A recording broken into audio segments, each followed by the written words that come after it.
Доброго дня! Ми з вами починаємо сьогодні новий вебінар із серії вебінарів за модулем Jean Monnet Biogas. Досить цікава тематика сьогоднішнього вебінару. Я маю надію, що вас він зацікавить. Наголошую, що у нас вебінари проходять у форматі попереднього запису. Ви можете ознайомлюватися з ними в зручний для вас час, проходити опитувальники для того, щоб отримати сертифікати слухачів цих вебінарів, окремо за кожним. Мене звати Черниш Єлизавета Юріївна, я доцент кафедри екології та природозахисних технологій Сумського державного університету. Отже, зараз я буду ширити своє віконце.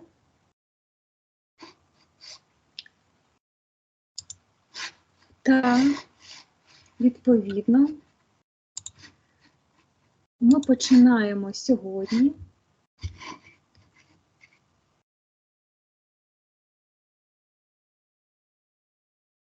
нову презентацію.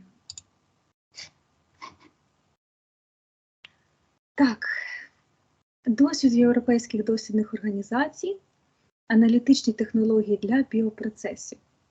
В контексті, власне, модулю Jean Monnet біоенергетичні інновації, поводження з відходами, європейський досвід впровадження циркулярної економіки. Слід зауважити, що, власне, досить таки містка тематика, значна за своїм значенням, значущістю, і коли ми говоримо про те, яким чином розкрити цю тему, то зосередимо увагу як на певних специфічних аспектах реалізації, так і на конкретних прикладах роботи в цій сфері окремих інституцій, організацій наукових, а також асоціацій наукових і спільнот в Європейському Союзі.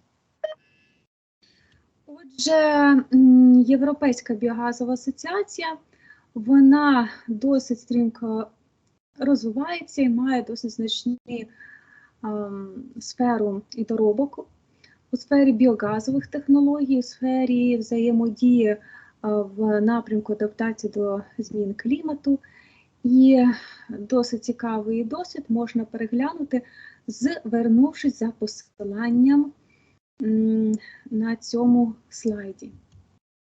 В контексті цієї організації можна деталізувати з точки зору цільових напрямків роботи, що стосуються декарбонізації, власне, щодо оцінки емісій парникових газів, стійкої сировини, до якої ми звертали свою увагу, і переробки відходів, звичайно, щодо, власне, виробництва енергії та інфраструктури, логістики цього, і, звичайно, ті потенціали розвитку, які можуть комбінуватися у всіх цих напрямках.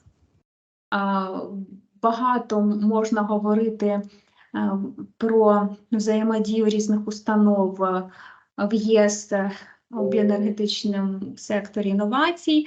І є, власне, коли ми говоримо про цю Європейську біогазову асоціацію, вона включає в себе дуже велику кількість членів.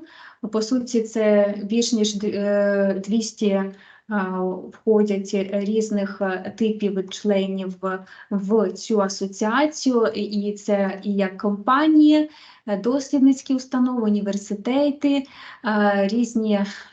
різні типи юридичних всі можуть сюди входити. І, по суті, також в контексті розвитку країни тут є досить таке представництво практично всіх країн ЄС в цій асоціації. Можна знайомитися, власне, з членами цієї асоціації, і подивитися, в яких напрямках вони працюють. Ну, це переважно, по суті, так як це біогазова біоенергетична асоціація, вона стосується розвитку біогазових технологій. Є також розуміння власне розвитку і в плані біоенергетики саме компаній, залученість різних типів компаній. Тому також вибірка щодо компаній, які входять в цю асоціацію, присутня. З нею також можна знайомитися, якщо забажаєте. При цьому щодо власне розвитку біогазу та біометану, тому що акцент стоїть на апгрейдингу біогазу, тобто можливості до очищення до біометану або продукування безпосередньо біометану, наприклад, є технології саме електроферментації з направленістю на підвищення виходу біометану в біогазі максимально.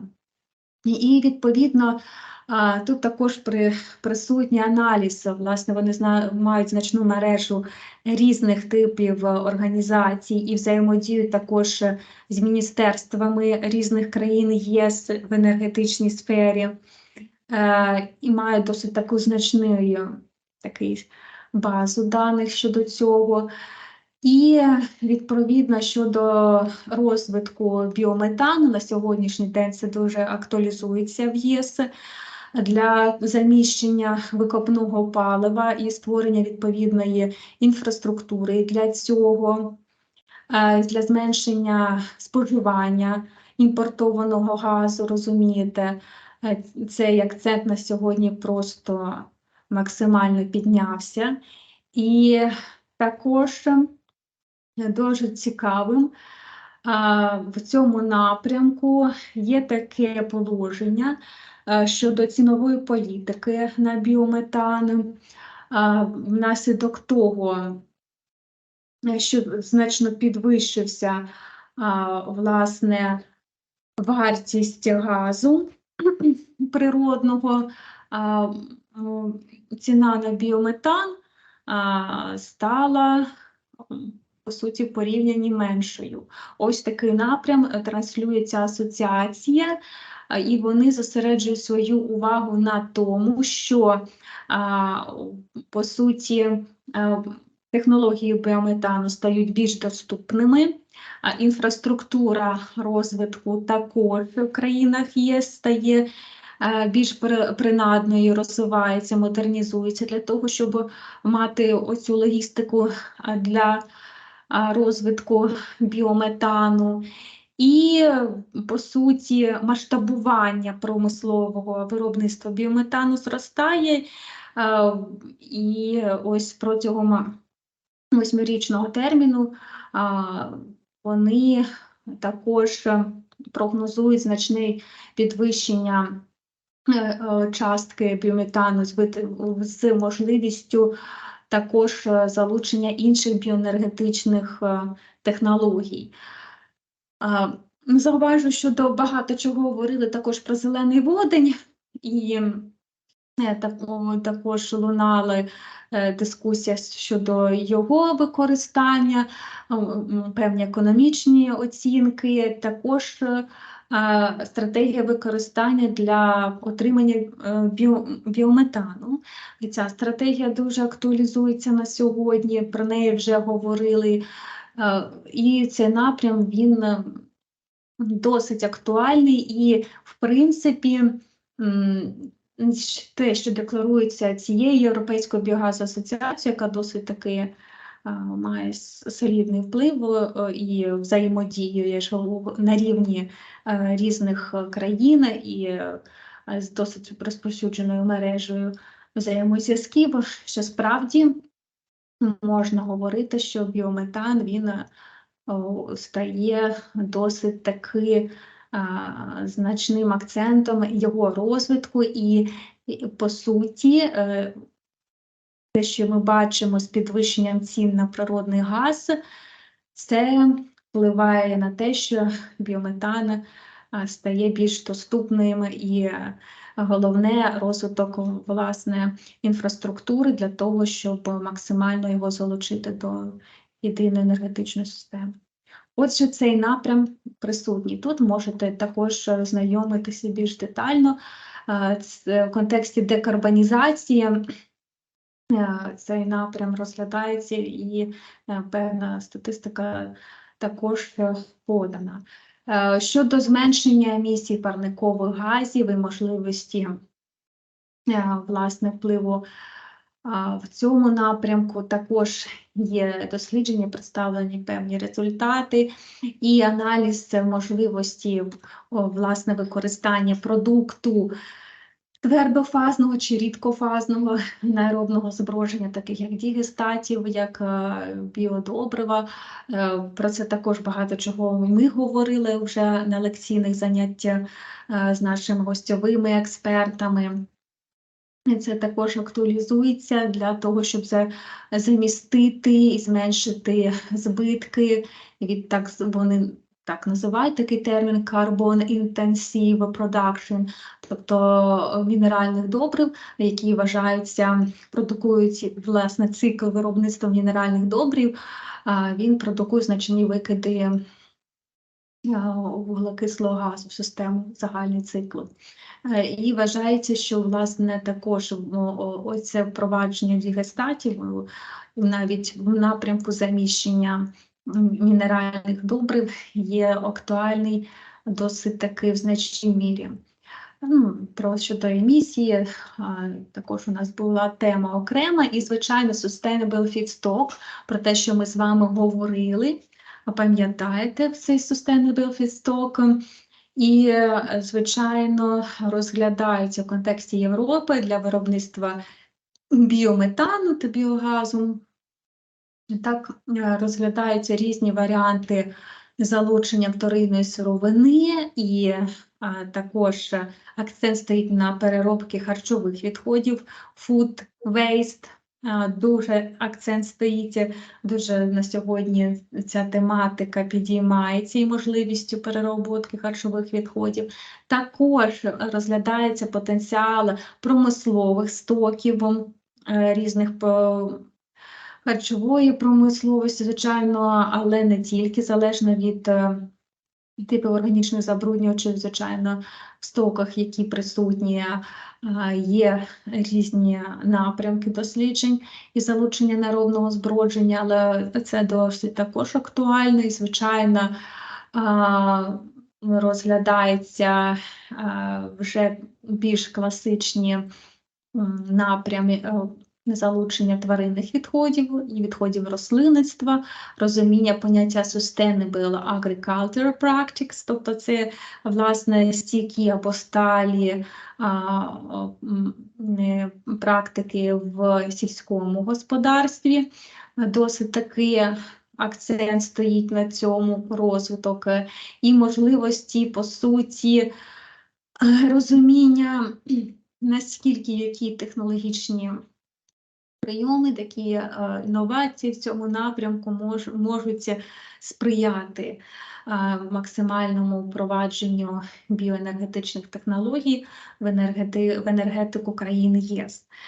Це, власне, також актуалізується в цей напрям і технологічні інновації, це поняття взагалі інновацій. Ми його також певним чином вже стосувалися, розглядали. І хочу зауважити, що розуміння інновацій як чогось нового, впровадження певних нових процесів, продуктів, це цілком така трактовка, але інновації бувають різних категорій, інновації модифікації, інновації там радикальні. Так? Звичайно, на сьогодні більше інновації модифікації, тобто удосконалення вже існуючих процесів. І цей напрям, він дуже актуальний, і саме в цьому напрямку інновації дуже розвивається і залученість певних потенційної сировини.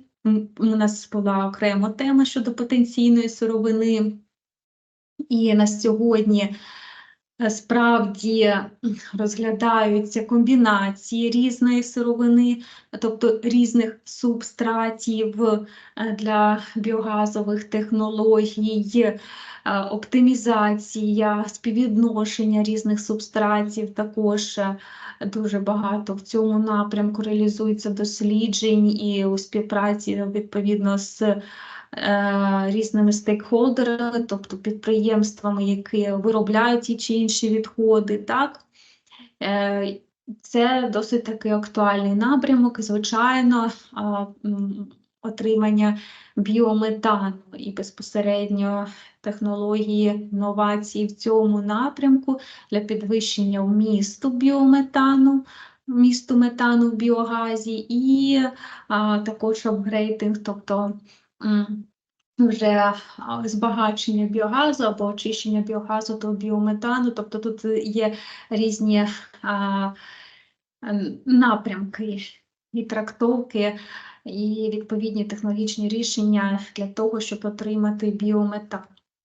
Тому це все на сьогодні максимально актуалізується, і в принципі оцей сайт Європейська біогазова асоціація, він предоставляє досить таки в зручній формі, так, public access, так, в доступній формі, власне, інформацію щодо цього напрямку, який дуже актуальний і реалізується сьогодні в країнах ЄС з відповідною мережею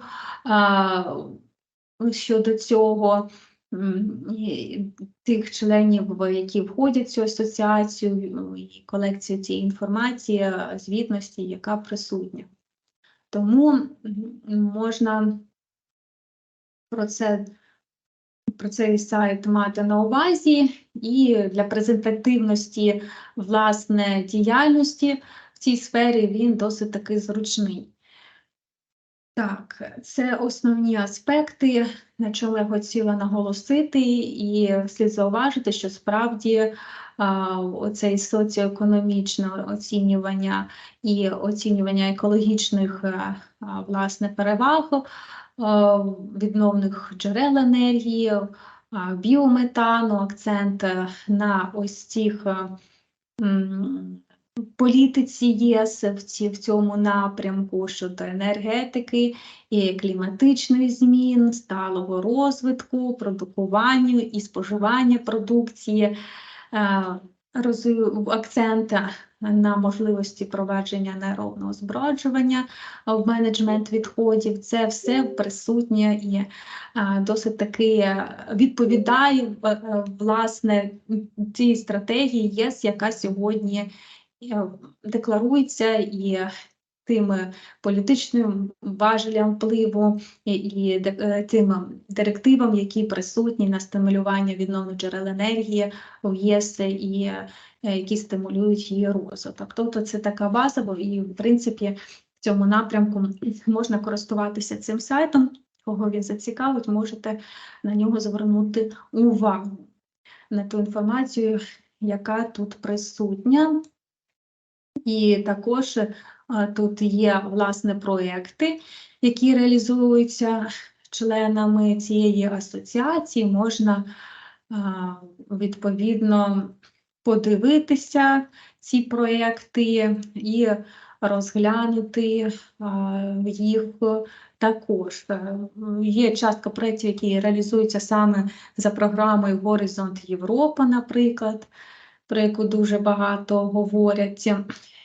Можна відвідати сайти, власне, цих проєктів. Ось так вони і звучать, власне, щодо розвитку біометану в країнах ЄС і процес декарбонізації, власне.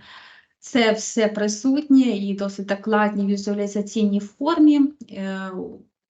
Можна познайомитися з усією інформацією, з активностями, з діяльністю. Дуже значний, власне, аналітична звітність тут присутня, є можливість оцінки динаміки ринку біометану. Це присутнє в досить такій значній мірі також наприклад, в цьому проєкті, і відповідно можна також завантажити різні типи звітності, які ілюструють, візуалізують ці дослідження і ці результати проєктів, які презентують тему біометану в ЄС. Так, зараз завантажиться. Обсяги, в принципі, досить таки значні, і вони говорять про те, що ця тема, вона не просто набуває значного розвитку, це вже розглядається досить таки серйозно в контексті відновлених джерел енергії, розвиток біоенергетики, і акцент стоїть і справді на тому, що це інтегрований підхід, який дозволяє, власне, використовувати різні типи сировини, залучати потенційну сировину, вже введений діє оцей термін стійка або стала сировина, що охоплює різні види відходів і проблематику поводження з відходами, і отримання різних типів корисних продуктів. І, відповідно, значна кількість досліджень проводиться на те, щоб подивитися, які пробіли присутні в секторі розвитку ринку біометану в країнах ЄС, які, власне, рішення повинні бути для того, щоб, в принципі, максимально цей підхід розвивати і реалізовувати, і відповідно в цьому напрямку залучаються консорціуми, партнерські організації різних країн. Тому ця інформація можна нею користуватися, ознайомлюватись і мати на увазі. Це такий концептуальний аспект. Це досить такий цікавий аспект. Власне, реалізація біогазових технологій, біоенергетичних технологій, власне, біотехнологій не можна уявити без аналітичних засобів та інструментів, які б дозволили моніторити, контролювати основні параметри роботи біореакторів або ферментерів. Відповідно, є різні системи, які, власне, склалися з класичної школи наукової і, звичайно, доробок, які на сьогодні присутні з точки зору означення і моніторингу, розвиток технічний, інженерний, програмного забезпечення розвиток, які дозволили оптимізувати і онлайн абсолютно вільно моніторити параметри роботи біореакторів за допомогою різних типів аналізаторів. І саме оцей напрям аналітичних інструментів, які використовуються під час анаеробного збродження, наприклад, є досить потужними, багато акцентів стоїть на розвитку саме цього напрямку. Чому? Тому що, орієнтуючись на процес, на його динаміку проходження, ми також оптимізуємо параметри для виходу більш якісного продукту, відповідного складу і збільшення продуктивності системи також це допомагає. Якщо це біогазові технології, нам досить таки важлива якість біогазу, який ми отримуємо, склад у ньому і вміст в ньому метану в першу чергу, що також треба контролювати залежно від етапів розвитку анаеробного збродження і вже на кожному етапі, залежно від того, який це процес періодичного режиму дії або безперервного. Також є свої нюанси щодо систем аналізу і цих датчиків, які використовуються. Про цей напрямок ми досить таки детально ще поговоримо. Є у нас експертна думка німецького колеги з Технічного університету Берліну, яку ми заслухаємо пізніше. В цьому зауважу, що, власне, інструменти для реалізації такого контролю та аналізу посідають важливе місце і для масштабування процесів переходу від лабораторних певних досліджень до напівпромислових та промислових. Без моделювання, симуляції цих процесів, без ефективного аналізу параметрів дії, дуже важко говорити про певне впровадження виробництва. Тому цей напрямок досить актуальний. І, власне, процеси аналітичних технологій, вони різнопланово реалізуються в біотехнологіях, і контроль виробництва в біопроцесах реал-тайм відбувається на сьогодні як вже стандартна система реалізації колекції даних і, власне, моніторингу якості отриманого продукту. Є досить значні напрацювання в цій сфері, які стосуються первинних даних, які можна отримати онлайн, офлайн, інлайн, нетлайн, залежно від тих технологій, які використовуються, програмного забезпечення, наявності персоналу чи автоматизації процесу. Тобто різні аспекти і різні форми можуть використовуватися аналізом, і інструменти аналітичних технологій. І, власне, взаємозв'язки і можливість отримати нові знання з цього аналізу є дуже важливими і можуть продукувати вже певний кінцевий продукт, який може бути використаний на ринку. І, звичайно, також важливим, якщо ми продивилися цю схему, там пірамідка, по суті, з початком того, що ми на вході маємо, на виході моніторинг, контроль і, відповідно, масштабування ефективного процесу. Досить таки важливим є критерії Quality Attribute, критична оцінка якості певних атрибутів, параметрів системи, які включають у себе низку таких властивостей системи, фізичних, хімічних, біологічних, мікробіологічних, і аналіз яких може бути досить складний, особливо коли ми говоримо про біотехнології. І ось тут досить таки ефективно розвиваються, власне, аналітичні технології і мають дуже таку значну попит. Такі різнопланові сенсорні системи, датчики, які дозволяють сполучені з програмним забезпеченням, виконувати на режимі моніторингу основних показників і їх фіксацію, збереження в базі даних з подальшим вже аналізом, виведенням відповідних графіків на монітор комп'ютера для поточного контролю ситуації вже оператором. Тут є різнопланові модифікації, кожна з яких має місце бути на певному, як від наукових, власне, аспектів реалізації, так вже і впровадження саме на виробництві. З аналізом від того, яким чином поступає сировина, яким чином відбувається переробка, попередня обробка, які показники вимірюються для того, щоб максимально оптимальною влажністю, температури, pH вже подати цей субстрат на подальшу ферментацію. Тобто ці всі нюанси також враховуються, аналізуються. Досить таки значний в цьому напрямку доробок Технічного університету Берліну.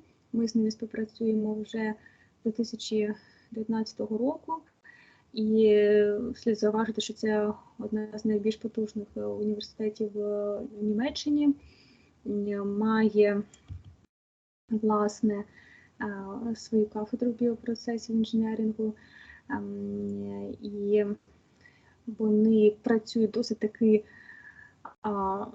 ґрунтовно на інженерній складовій біопроцесів, так як це справді досить таки значний потенціал для різних наукових напрямків.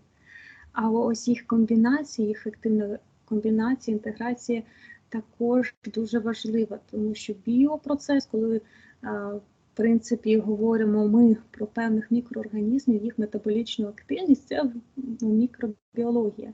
Коли ми говоримо про інженерну складову дизайну, розробку, це вже справжні інженерний доробок, і їх комбінація, ефективний аналіз можливостей взаємодії різних спеціалістів в цій галузі дуже таки є актуальними. І автоматизація біопроцесів, власне, процес аналітичної технології, можливості прикладних напрямків біокаталізу. Це все також ті напрями, якими займаються наші німецькі колеги. І я проходила на базі цього університету також дослідне стажування, де ми працювали на їх базі, використовували їхні ферментори для того, щоб здійснювати тернову ферментацію.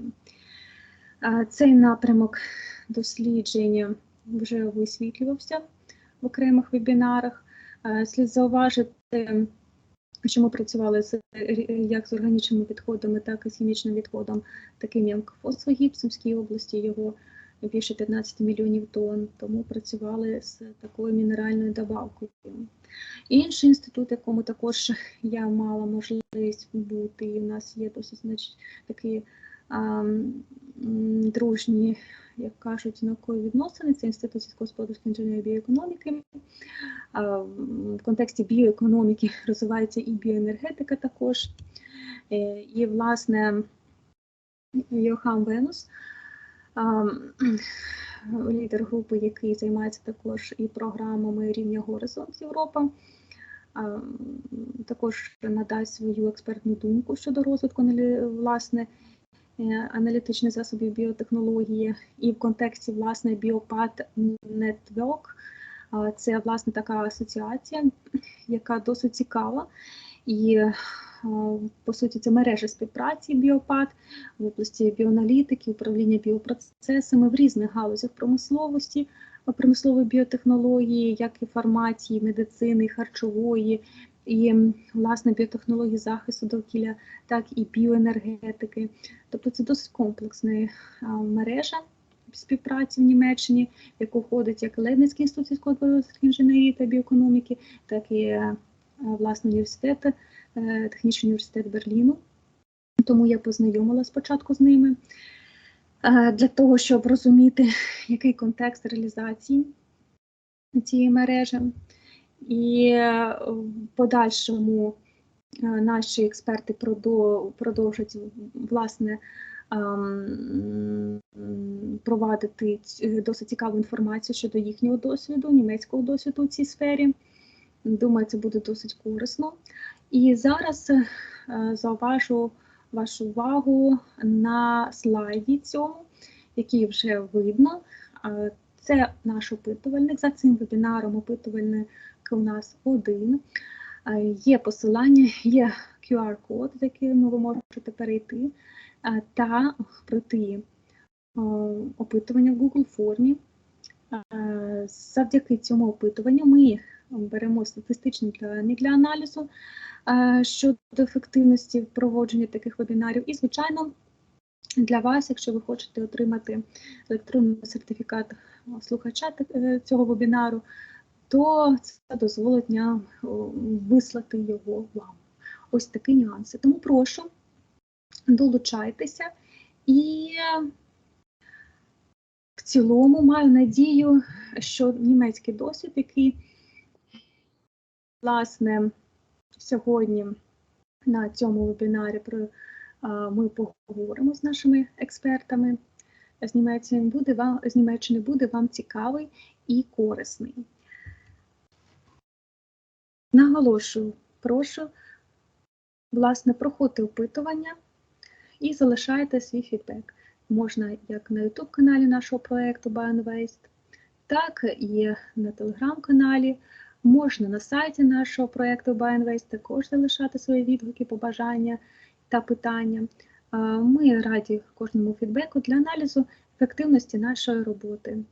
І в цьому форматі також. Він на сьогодні є досить таки зручним, але маю надію, що в майбутньому у нас буде багато також онлайн-зустрічей, і не лише онлайн-зустрічей, але й фактичних. Усім всього найкращого. До наступних зустрічей.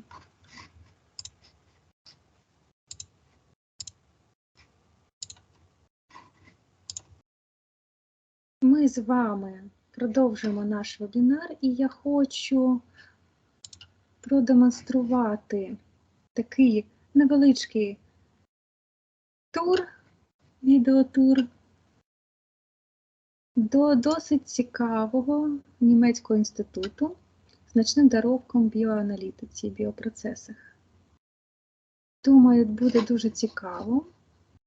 Власне, ми обговоримо ще із експертом, з нашим німецьким вченим колегою, деякі нюанси щодо експертизи і розвитку біопроцесів і виробничих біопроцесів в Німеччині, цього досвіду. І, звичайно, подивитися такий відеотур, їхню лабораторію. Досить цікаво їхні пілотні установки подивитися. Тому давайте зараз це і зробимо. Так.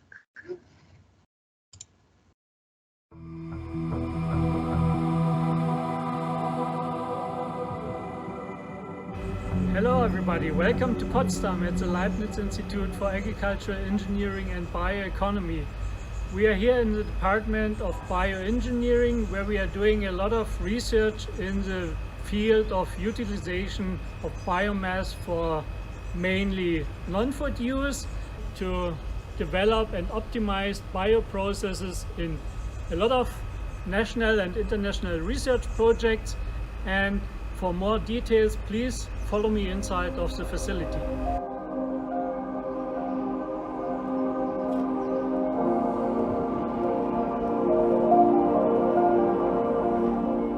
This is a wide range of different feedstock we are using here for our bioprocesses. Depending on the structure, the composition and the properties of those different feedstocks, we need to do different steps before. So it could be things like municipal solid waste, or it could be a wheat straw material, it could be a bit more exotic sugarcane, bagasse, or also textile residues. So a lot of different things which needs to be converted into sugars at the very end to be filled into that fermenter behind me, where the microbes can do the job. Okay guys, that's the so-called upstream processing, which is very important in order to pre-treat our different feedstocks. After separation, especially the lignocellulosic type into the three main components, lignin, hemicellulose and cellulose, we can go for the enzymatic hydrolysis of the polysaccharides in order to make the sugars out of it. Depending on the structure, it could be useful to have such a filtration unit to separate bigger particles. Before or after the enzymatic hydrolysis, it depends on the composition and the properties in particular. Okay, now we are in the core unit of a bioengineering department. Here in that pilot scale fermenter, we use different microbes to produce bio-based chemicals. One of our main products at the moment is lactic acid, which is produced by several bacteria strains, for instance, lactobacilli or Bacillus coagulans. And in our fermenter we have such a dirty liquid which needs to be processed afterwards to end up with such a high quality, pure final product for the subsequent polymerization into PLA, for instance, which is already well known as a bioplastic. One of the main goals of the optimization in bioprocess development is to increase the process performance. In order to do so, we are running continuous mode fermentation processes with a so-called cell recycle, which is done by such hollow fiber membranes to increase the biomass concentration inside of the system, and that leads to a much higher performance in the end. Coming from the fermentation step, where we end up with a dirty liquid like that, the so-called fermentation broth, we need some different steps of purification in order to make the final product at the very end. One part of that downstream processing is electrodialysis, which is connected to some other filtration steps based on different membranes.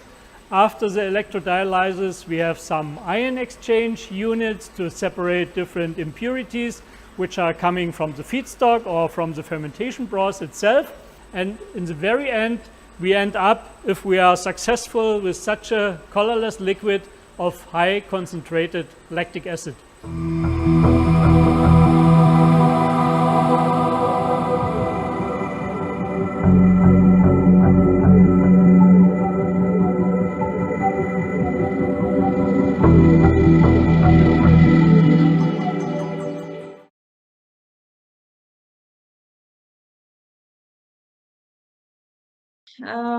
It's Dr. Joachim Venus, Інститут сільськогосподарської інженерії та біоекономіки імені Лейбніца, кафедра біотехнології, мікробіому.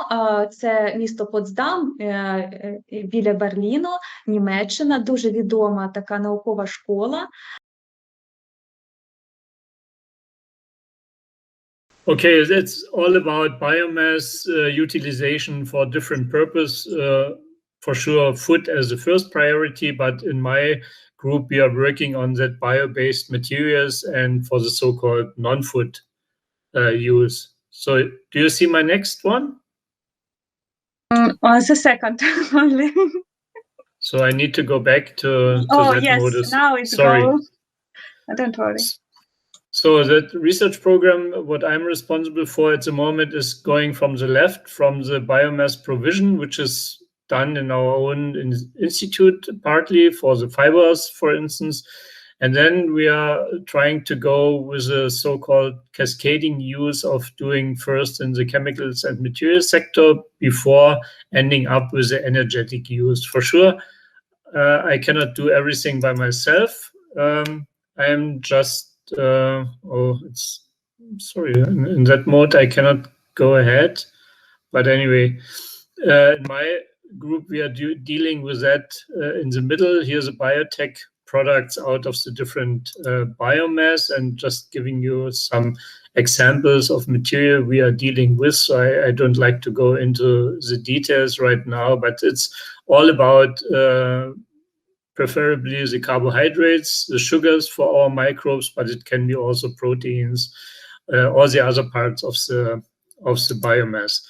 So this is just a map to give you an idea about the different parts of the world. We already touched different types of material. It's about starchy material, green biomass. It could be lignocellulosic. It could be all the huge variation of residues and byproducts from the agricultural sector, from the food processing, from municipal solid waste, among others, wastewater maybe.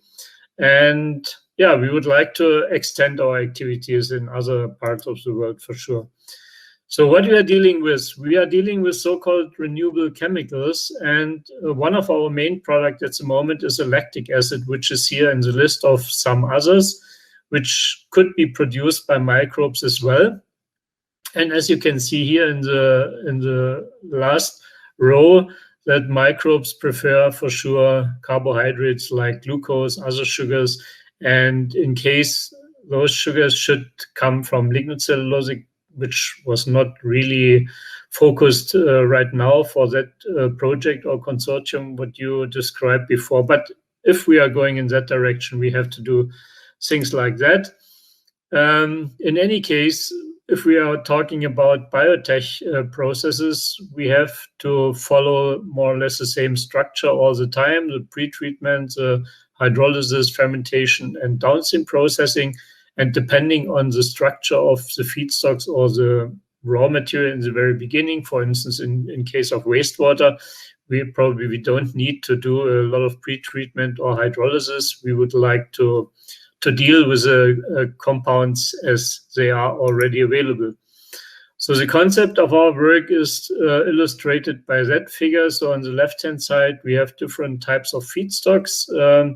Then in the best case, we come up with sugars to feed our microbes, which are cultivated in more or less complicated technical systems like this, a bioreactor in that particular case with 50-liter quantity.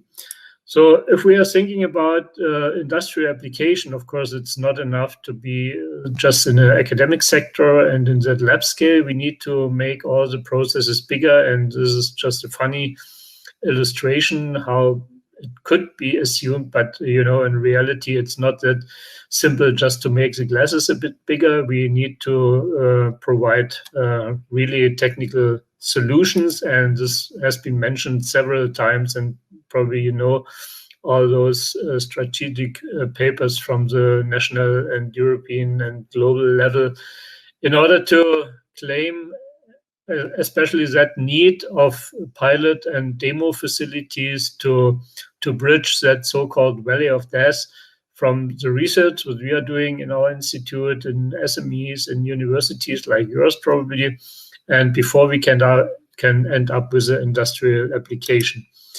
So in that way, that could be already a summary of my talk, because we are starting in the lab for looking of suitable strains.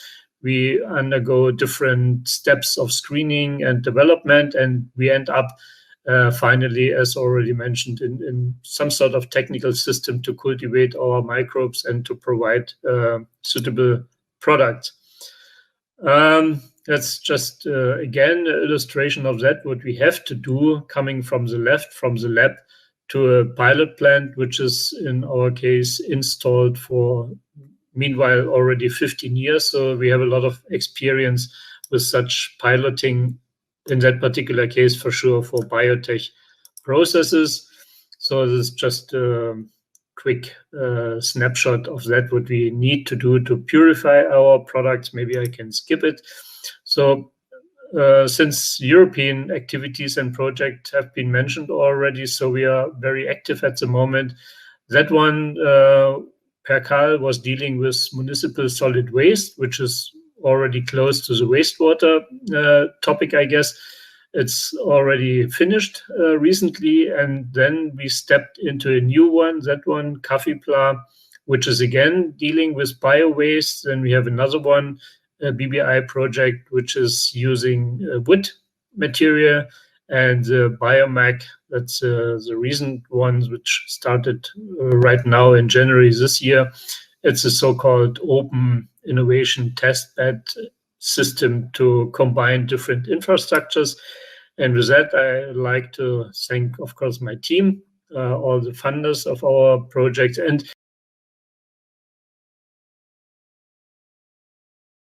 thank you very much for the invitation. I'm very happy to give you a brief overview about that, what we are doing in our institute, what you can see here on the first slide. So I'm going to talk about industrial biotechnology, and I divided my talk into more or less two parts. The first one is a bit more general information to give you an introduction, and then some examples of our own projects. Okay. So just Отже, як вже наголошувала щодо теми, це львівна помісна біомаса і рештки як потенціальні субстрати, індустріальна біотехнологія. І зараз ми отримаємо певну інформацію щодо наукових досліджень в Лебницькому інституті і побачимо сферу проєктну, якою займаються, власне. Thank you. I know from the title of your webinar that's more or less the topic is bioenergy, but I'm not going to talk about energy. Sorry for that, but I hope it's useful as well. So just for those of you who are not familiar with the location of Potsdam, which is very close to the capital of Germany, Berlin, in the southwest. So we are more or less connected just by a bridge.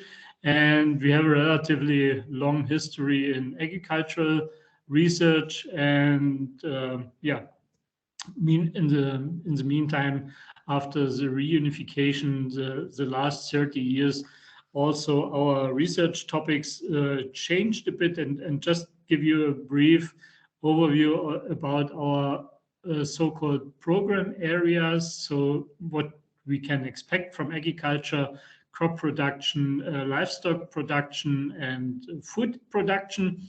But the other ones, the biomaterials and the residue management, are more closely connected to the so-called non-food sector, and both of these areas are part of my own research and work here at ATB, since we use, and I will give you some examples about this, we use some waste residue materials to make, in the end, the biomaterials out of it. This is more or less a bridge between those two areas. And we see now only the first slide. You go to other slides, or the first should be? Pardon? We see only first slides, your title, presentation. Yeah. Oh my God. I had the same. Don't worry. Don't worry. You can go to the next slide, or you have some technical issue. Obviously, I don't know why, but I had the same situation in the last meeting where I needed to do something different. So you don't see any change? Now we don't see your presentation, only you. Okay, so I need to go back. If you want, you can send the presentation me, and I can share if you want. In that way, go. Yeah, maybe that could be a good idea. So give me a minute. Okay. I don't know why, but I had this. Sometimes it can be possible difference, technical issue. For example, in last lectures, I also have some problems. So after such a long time of training with all these tools, but still not that easy. So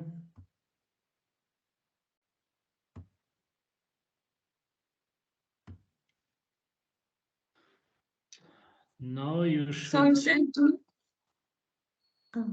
should get it right now.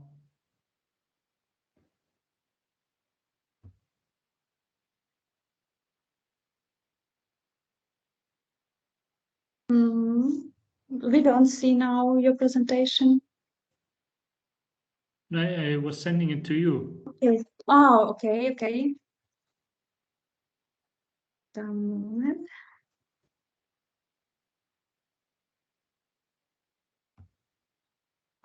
I see.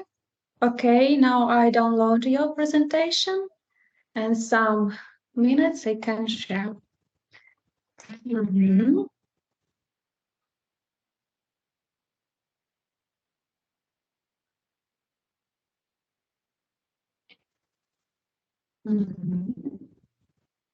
Yes, okay. So I start and share your presentation. Yeah, cool.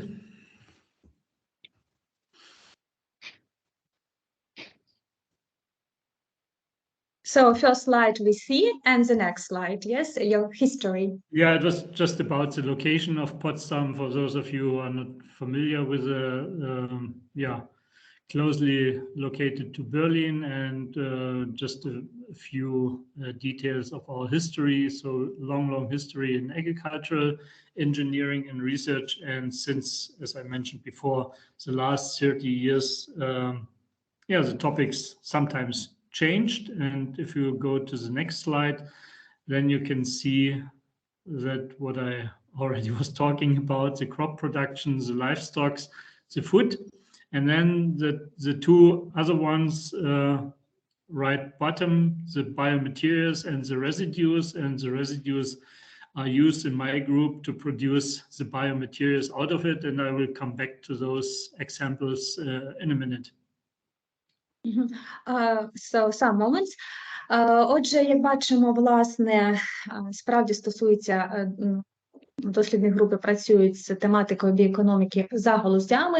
Ми бачимо, що до розвитку в аграрній сфері це підвищення врожайності сільськогосподарських культур, також якість харчової продукції, акцент в цьому напрямку, власна інтеграція решток різних типів рослинних решток, органічних решток, управління ними, можливість переробки як сировини, мультифункціональні біоматеріали, досить дуже стрімко розвиваючий напрямок, хочу зауважити, в різних сферах, і, власне, можливість залучення власне продуктів життєдіяльності тваринницької сфери, також окремо напрям присутній. Thank you. So we can go to next slide, yes? Yeah. Okay, some moment. It was. Yes, you see, Yeah. it's okay. Okay. Yeah. So just since also the SDGs are very important for our work, and what I saw from the agenda of your different webinars you will have in the near future. So here I just found an interesting paper about the connection between the bioeconomy and the SDGs. And as you all know, we have the three pillars of the sustainability: the socio-economic, the ecological, and the economic aspects of that. And here you can see just a few connections between everything what we are doing in our bioeconomy activities and in which way they could influence the different SDGs. Отже, як наголошували, що, власне, біоекономіка досить пов'язана з реалізацією цілей сталого розвитку, і на цьому слайді ми можемо побачити ці взаємозв'язки біоекономічної діяльності, як воно стосується з реалізацією цілей сталого розвитку і в соціоекономічних цілях, і в екологічних цілях, і в розвитку промисловості, так званої екологічно чистої промисловості, і відповідно це досить такий стрімкий розвиток біоекономічних знань за галузями. Thank you. So after getting some insights from my colleague from Czech Republic about the situation in Europe, I just put here a few of the roadmaps and strategy papers what we have available in Germany already for more than 10 years. And maybe if you can click one more, then you will see there should be you can see here that industrial biotechnology, what I'm talking about, is foreseen as one of the drivers of that development to make all those things what we need in our daily life, besides the energy in this particular case, and that, of course, bio-based products and the processes and the different resources we can use for this is all the time that nice triangle what we are talking about, and this is detailed described, especially in these national roadmaps. Отже, як бачимо, на слайді представлені певні матеріали щодо програми розвитку біоекономіки і, власне, про дорожні карти розвитку біоекономіки на рівні Німеччини. Досить пропагується цей напрям, є національні стратегії розвитку біоекономіки Німеччини, і також досить детально можна ознайомитися з ними, якщо вас зацікавить ця інформація, як досвід реалізації, програмні засади і практичні аспекти.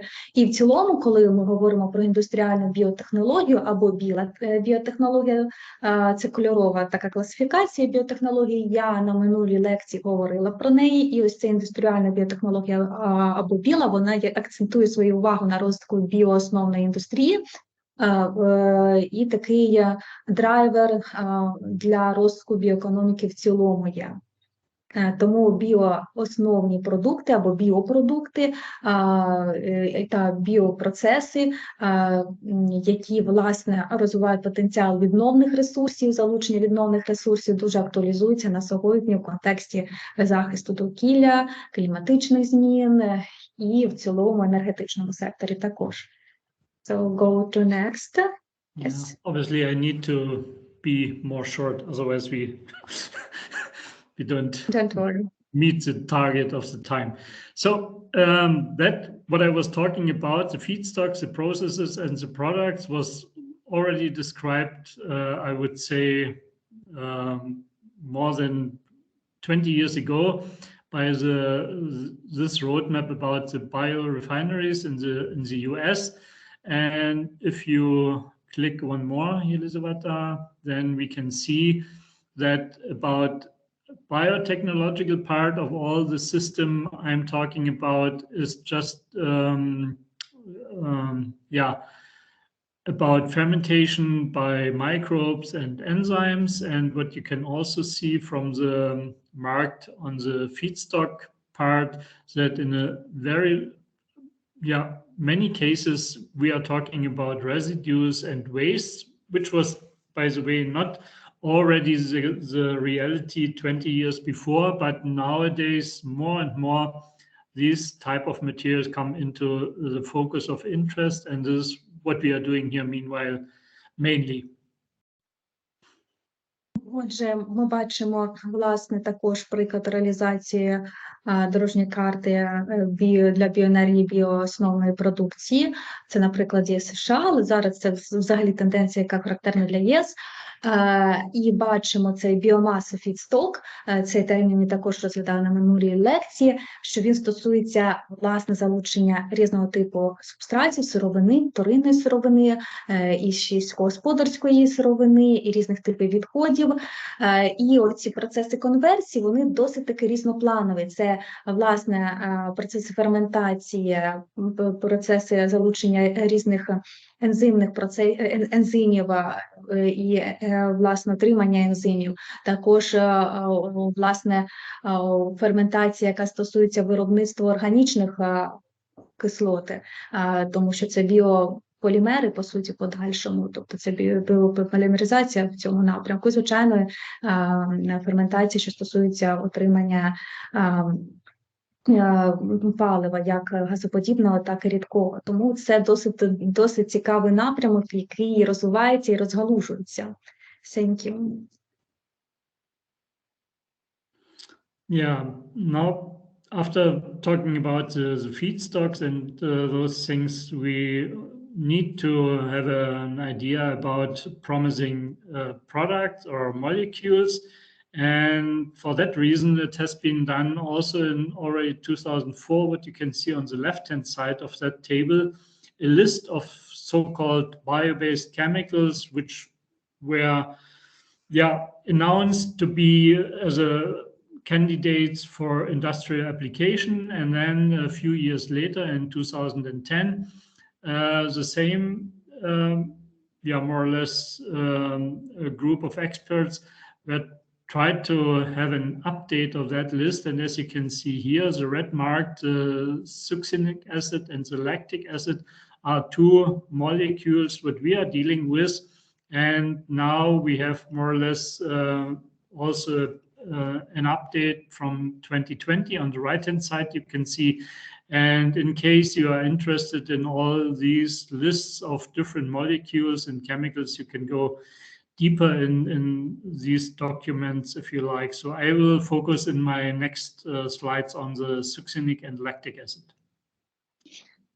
Отже, є також такий, власне, можете подивитися такий звітність, що bio-basic chemicals, тобто біоосновні речовини, є досить таки цільова група таких речовин, хімічних речовин, які можуть синтезуватися ферментна, і ми бачимо їх список, і, зокрема, зараз зосереджуємо увагу на двох – бурштинова кислота і лактитна молочна кислота. Тому ці дослідження безпосередньо, які здійснюються в інституті доктором Йоханнесом. Thank you. Can continue. Don't worry, I don't like to bother you with all the metabolic pathways of microorganisms, but just to give you an overview about that, what microbes can do out of the different raw materials, what I was talking about. And here in this scheme, you see again what I was talking, the lactate and the succinate as metabolites of the microbes. And if you click one more, then should be a note about the market development for the next years, what we can expect. Of course, you know, all that perspectives and the outlooks are, depending on a lot of frame conditions, but in my opinion, the development of those bio-based chemicals is just going up, and we don't have any alternatives in this way if we like to avoid the further use of the fossil resources like coal, gas, and oil. And this is what we can do in particular in that field of the organic acids. Отже, валоризація, власне, промислових відходів побічних продуктів з отриманням біополімерів дуже актуалізується на сьогодні, і, власне, це дозволяє йти від традиційних вичерпних ресурсів, що є дуже важливим, і, власне, глобальний ринок молочної кислоти, яка використовується в різних сферах, в різних галузях промисловості, постійно зростає. Ми бачимо в цілому, наскільки актуалізується напрямок отримання біополімерів. Хочу зауважити, що є поняття деградуючі полімери, до яких ми, може, ще на інших лекціях звернемо свою увагу, адже, власне, заміна синтетичних полімерів на біополімери – це досить такий тренд сьогодення, який все більше актуалізується з економічної з точки зору, якщо ми говоримо про залучення саме певних типів відходів і побічних продуктів для ферментації. Thank you. So the next slide. Yeah. And so this is just a general idea of that, what we try to do with the bio waste. In this particular case, what you can see on the left-hand side, it could be from the kitchen, from the industry, from municipal solid waste, from garden, whatever you can have in mind. And we don't like to burn it. We don't like to make just compost out of it. We try to go straight to the right into the molecules of the lactic acid in this particular case, by fermentation. Отже, ми бачимо різні типи відходів, біовідходи, які можна використовувати для ферментації з отриманням молочної кислоти, замість того, щоб просто прижигати ці відходи, піролізом, можливо, займатися якимось чином, їх компостувати. Є такий напрям, можливо, ферментації із, власне, отриманням корисних органічних кислот, які залучаються в різні сфери виробництва. Thank you. The next. Yeah, coming back a bit to the structure and the behavior and the composition and the properties of the biomass we are trying to use in our processes. If we are talking about the lignocellulosics, which is part of the title of my talk, we have, of course, different, the three main components, the cellulose, the hemicellulose, and the lignin. And Elisaveta, if you click one more, you see a few more figures about that. So we don't need to go into the details. I just like to remind you with that we have a huge variation in nature about the different materials, residues, waste, whatever we can use. And from that different composition, we need to develop ideas of the different treatment. It could be already liquid material. It could be a fiber-like material. It could be particles. It could be pellet. It could be more or less everything. And depending on the different structure and the different composition, we need to develop different methods and technology to break down the structure of that lignocellulosic material in order to release the sugars out of it, which is in the end the raw materials for our microbes. Отже, основний аспект, на якому акцентуємо свою увагу, що справді дуже різноманітна може бути сировина, що містить, власне, лігнін-місна сировина, і залежно від цієї сировини, цих відходів, які можуть залучатися до процесів обробки, є необхідно розвивати технологічні аспекти, необхідно розвивати попередню обробку цієї сировини для того, щоб максимально покращити показники ферментації. І це окремий напрям цієї попередньої обробки цієї сировини зараз розвивається залежно від генезису її, тому що ми бачимо справді лігнін-целулоза, місна біомаса може бути різноманітна. Thank you. So just briefly again, a list of different chemicals, and what I was talking about right now, that is just summarized in that picture on the right-hand side, that the microbes need as a feedstock in the end the sugars, in the main cases also the glucose, the simple sugar, not any complex or whatever. And what you can see on the right, we need to undergo that lignocellulosics is so-called chemical or physical or both together pre-treatment to separate the three main parts, the lignin, the hemicellulose and the cellulose, and then by the means of enzymes we can hydrolyze the hemicellulose and the cellulose and into the different sugars, the pentoses and the glucoses, and then the fermentation and the downstream processing will take place, coming to the final product, lactic acid in this case. Отже, цитуємо, you can something tell? Окей. От тут є загальна схема, вона досить цікава щодо лігнін-целулозної біомаси, яку можна переробити. Обов'язково є попередня обробка хімічна, фізико-хімічна, тобто є різні напрямки для того, щоб розділити на лігніни, хемоцелюлозу та целюлозу. Потім вже йде ензимні гідролізи, потім йде ферментація, сепарація, вже отримання цього продукту молочної кислоти. Тобто це досить такий багатоступеневий процес, і кожен із етапів має свою специфіку в реалізації. Thank you. So we go to next.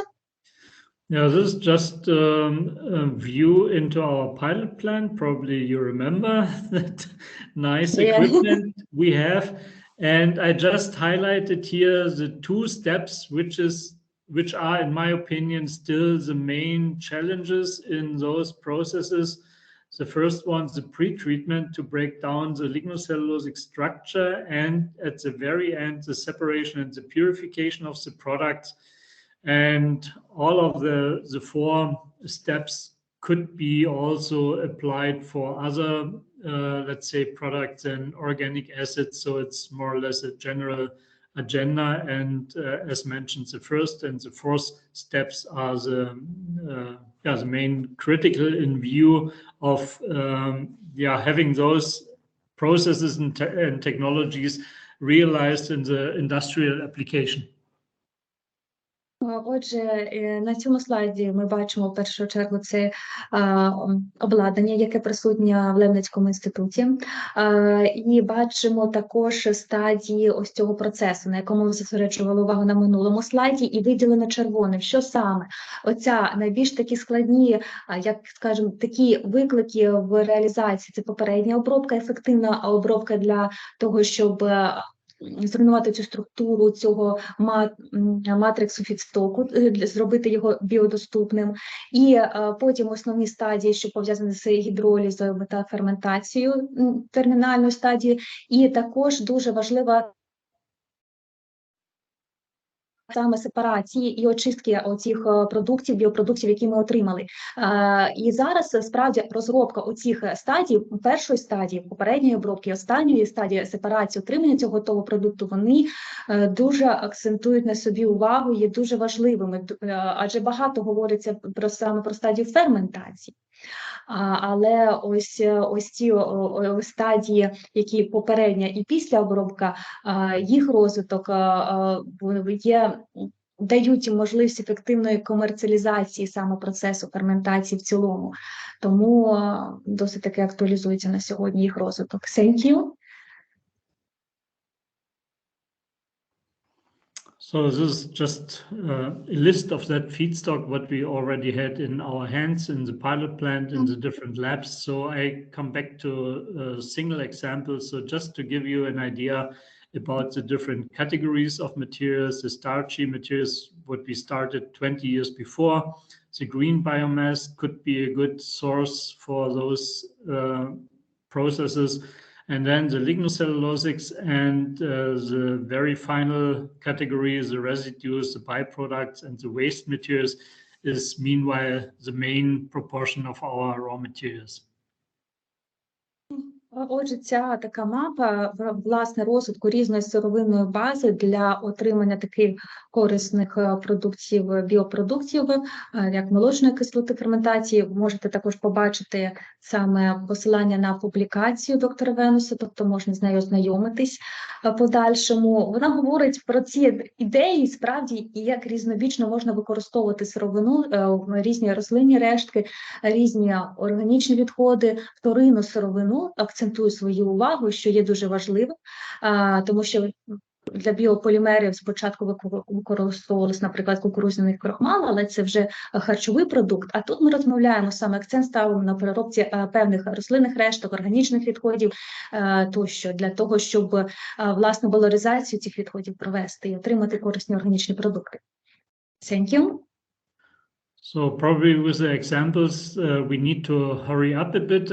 I make it really short, and in case you like to share the presentation and the slides with your students, so you can do that, feel free. Everything is already published, and just give you a few examples. This is a straw from wheat, I guess, and I don't like to go into all the details of that, let's say, different concentrations of the parameters here, just to give you an idea how it looks like, how long those processes take place. In this particular case, about 2 or 3 days. Окей, отже, в принципі, зараз говоримо про окремі приклади реалізації цього процесу, обробки з отриманням корисних біопродуктів. Ви можете ознайомитися, власне, з тим, як, наприклад, сільськогосподарські рештки можна переробити як фідсток, як субстрат для ферментації з отриманням молочної кислоти в публікаціях доктора Йохіма Венуса. І тут є, власне, дозування, різні параметри враховувалися ферментації. Тобто ці деталі можна буде ознайомитись, тому що часу зараз замало для цього, але ці всі публікації в відкритому доступі і цю презентацію я також буду шерити між учасниками. The next slide. Yeah, that's it's more or less similar, or in some cases the same. This is just another example of the feedstock. It was a bilateral project together with Colombia about coffee residues. Також дуже цікавий приклад. Саме з Колумбією була спільна така співпраця дослідна, і, власне, рештки, кавові рештки також використовувалися для того, щоб провести ферментацію. Бачите, тут також йде масштабування процесу, 2 літри, потім 50 літрів. І подальшому також, власне, можна проводити масштабування цього процесу до промислових масштабів. І ми бачимо також, яким чином, які обладнання використовувалися на різних етапах, які мікроорганізми залучалися, мікробіологічні дослідження включали для метаболічних шляхів аналізу і отримання, власне, нашого біопродукту lactic acid, молочної кислоти. Також посилання на публікації присутні. Досить цікава розробка. Thank you. The next. I was talking much less, by the way. Okay. So this a project where we use the digestate, and this is maybe a connection to the talk before, which is an outcome from the biogas facilities. And besides the digestate, we also use dry straw for the lactic acid production, and again some experimental details here, but I don't like to discuss the details with you, just to give you an idea how it could work. Також приклад, тобто можливості залучення власне дігестатів і також досить цікавої реалізації і переробки решток там соломи, також ферментаційні процеси в цьому напрямку ензимних гідролізису може використовувати досить ефективно. Цьому також як connection з біогазовими технологіями. Це next, yes, you see? Yeah, the next example is just green grass. And that looks a bit more like agriculture. What you can see here on the pictures, that press, what we have in place here in our institute, and you see my colleagues just putting the grass on that conveyor and inside of the screw press, and then we pressed out the green juice, and the green juice is just used as a nutrient-rich supplement for our microbes to serve them with all the nutrients they need. І отже, це безпосередньо приклад в їхньому інституті.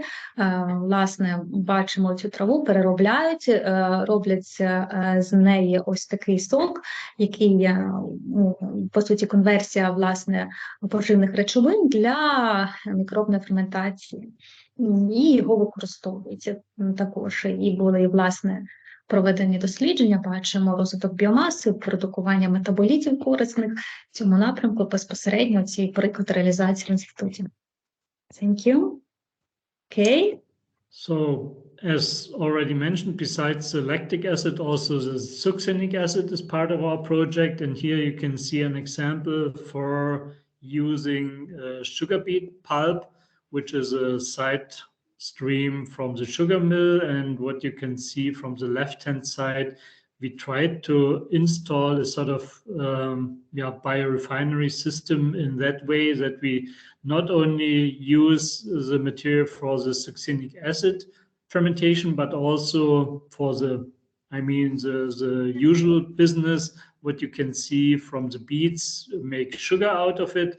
And to the left, the phenolic extract and the pectin could be additional outcome of those valorization of the sugar beet pulp.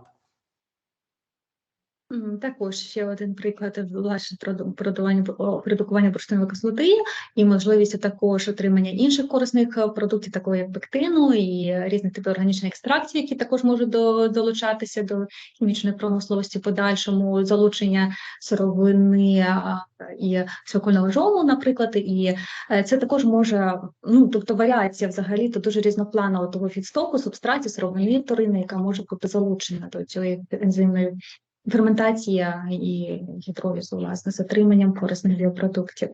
The next slide we see. Yeah, as you can see, we have a lot of international collaboration, in this case with Brazil. The typical crop over there, sugarcane, and the bagasse, which is the leftover after pressing out the juice of the sugarcane.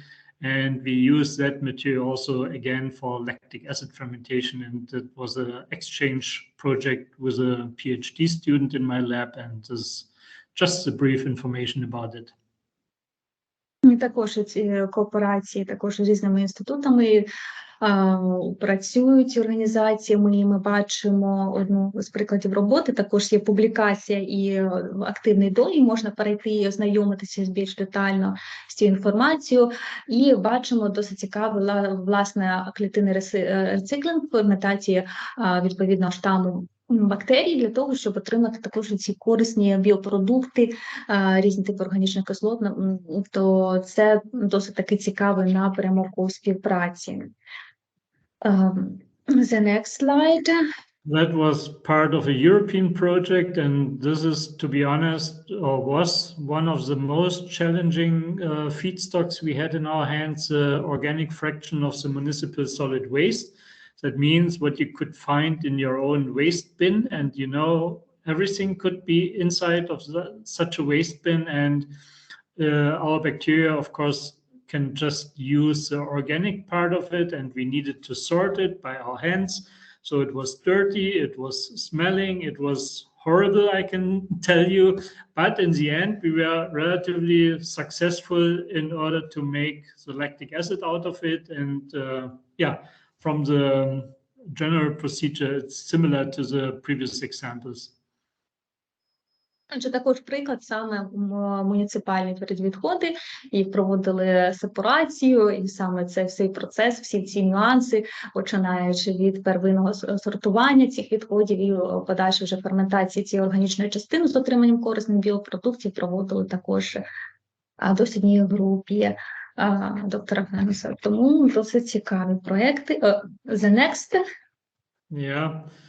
And yeah, I'm coming to the end just to give you a few more general aspects in order to increase the entire process performance. And one of the things what we could do with fermentation processes is a bit more complicated but very successful system of continuous mode fermentation. And without again going into the details, I just like to give you that as a nice opportunity to to improve your processes.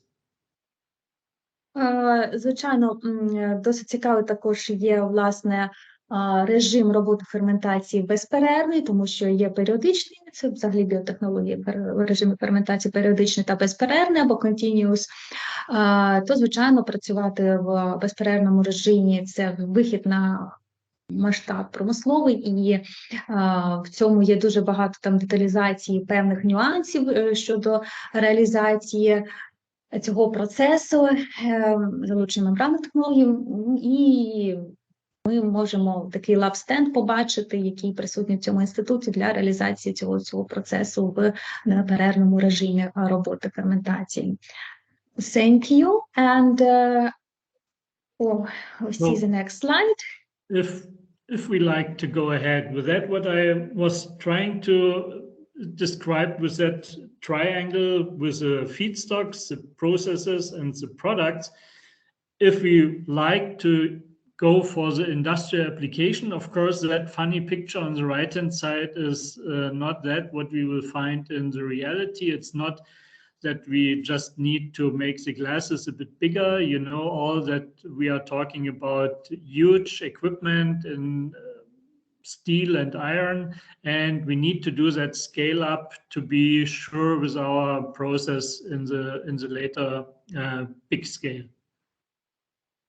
І оці процеси масштабування біопроцесів – це справді дуже важливий напрямок, так, як від лабораторії, від масштабу лабораторії пойти на масштаб комерціалізації, адже в лабораторії там невеликі, ми починаємо там з об'ємів там 1 літр, наприклад. Тому це такий цілком масштабний напрям взагалі масштабування біопроцесів, він дуже важливий і має свою специфіку в реалізації. І, в принципі, цим напрямом займається дослідна група Йохана Ленса також. Thank you. And is there something else, I guess? Yes. I mean, let's skip it. So I could talk hours about that single slide because it's just describing all the problems in the scale up. This is just a illustration of our equipment to, you know, to maintain the conditions inside of a bigger vessel for having the optimal conditions for the microbes. That's in the end the main goal what we have to achieve. Так, ці мертві зони у великих реакторах, їх, власне, ідентифікація, оцінка, яким чином нівелювати ці зони, це дуже важливо для процесів біологічних, процесів ферментації, і це є нюанс розвитку, власне, мікробної культури в великих ферментерах, як оптимізувати цей розвиток, оцей напрям масштабування, оце є нюанс саме біопроцесів, тому досить важливо. Sorry. Yeah, you can speak. So this is just a collection or some pictures of our labs and facilities that you get an impression about the scale and about the type of equipment we are using. Це приклади, власне, того обладнання, яке присутнє на сьогодні в інституті. Ми бачимо різні масштаби цього обладнання, які дозволяє проводити, скажімо так, масштабування процесів. Thank you. And also pilot plant facility.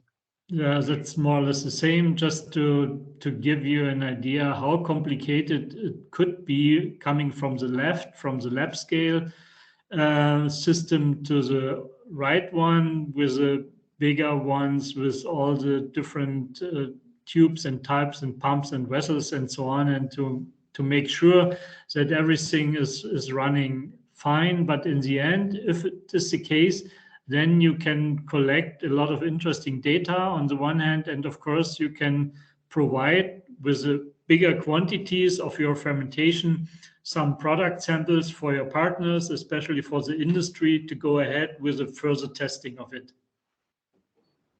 Так, особливо в кооперації з промисловими партнерами, можливість тестування цього обладнання, тестування процесів, колекції значної кількості даних. І, звичайно, є свої специфіка, коли ви переходите від лабораторного до промислового масштабу, можуть виникати різні ситуації з роботою цього мікробіологічної системи.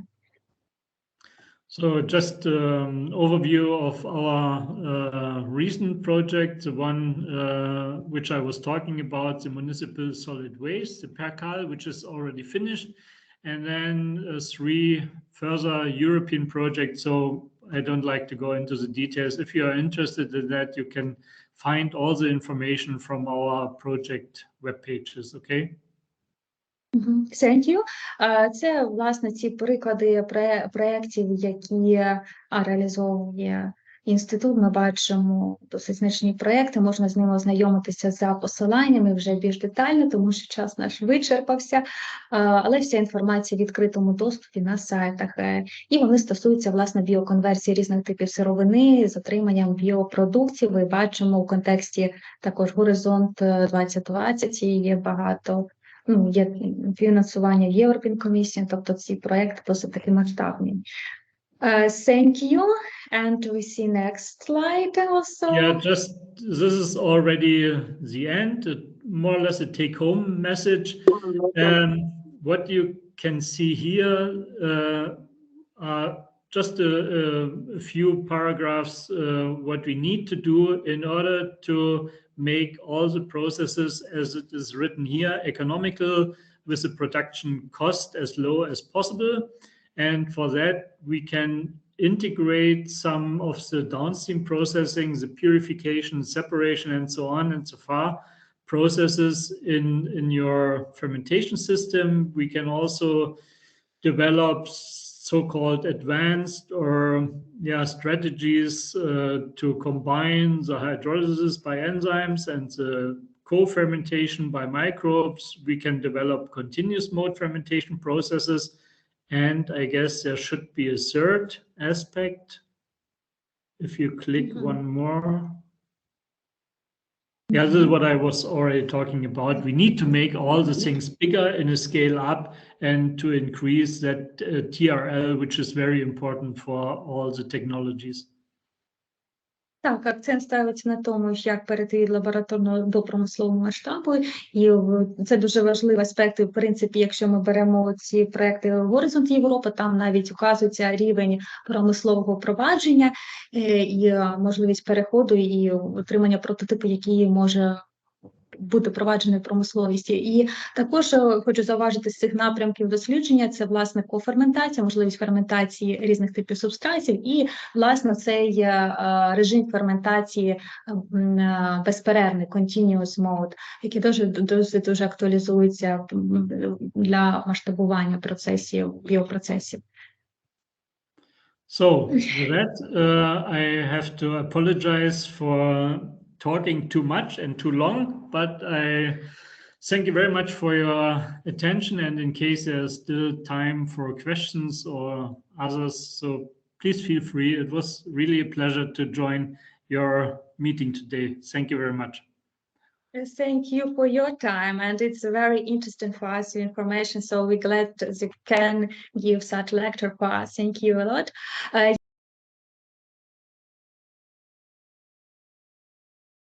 Всім доброго дня. Сьогодні у нас власне гостьовий експерт Стефан Юн, професор, доктор технічних наук, доктор філософії Ольборський університет, Есберг, Данія, якщо я правильно pronunciation роблю. І також хочу зауважити, що це лідер групи біопроцесів інженерингу в Технічному університеті Берліну.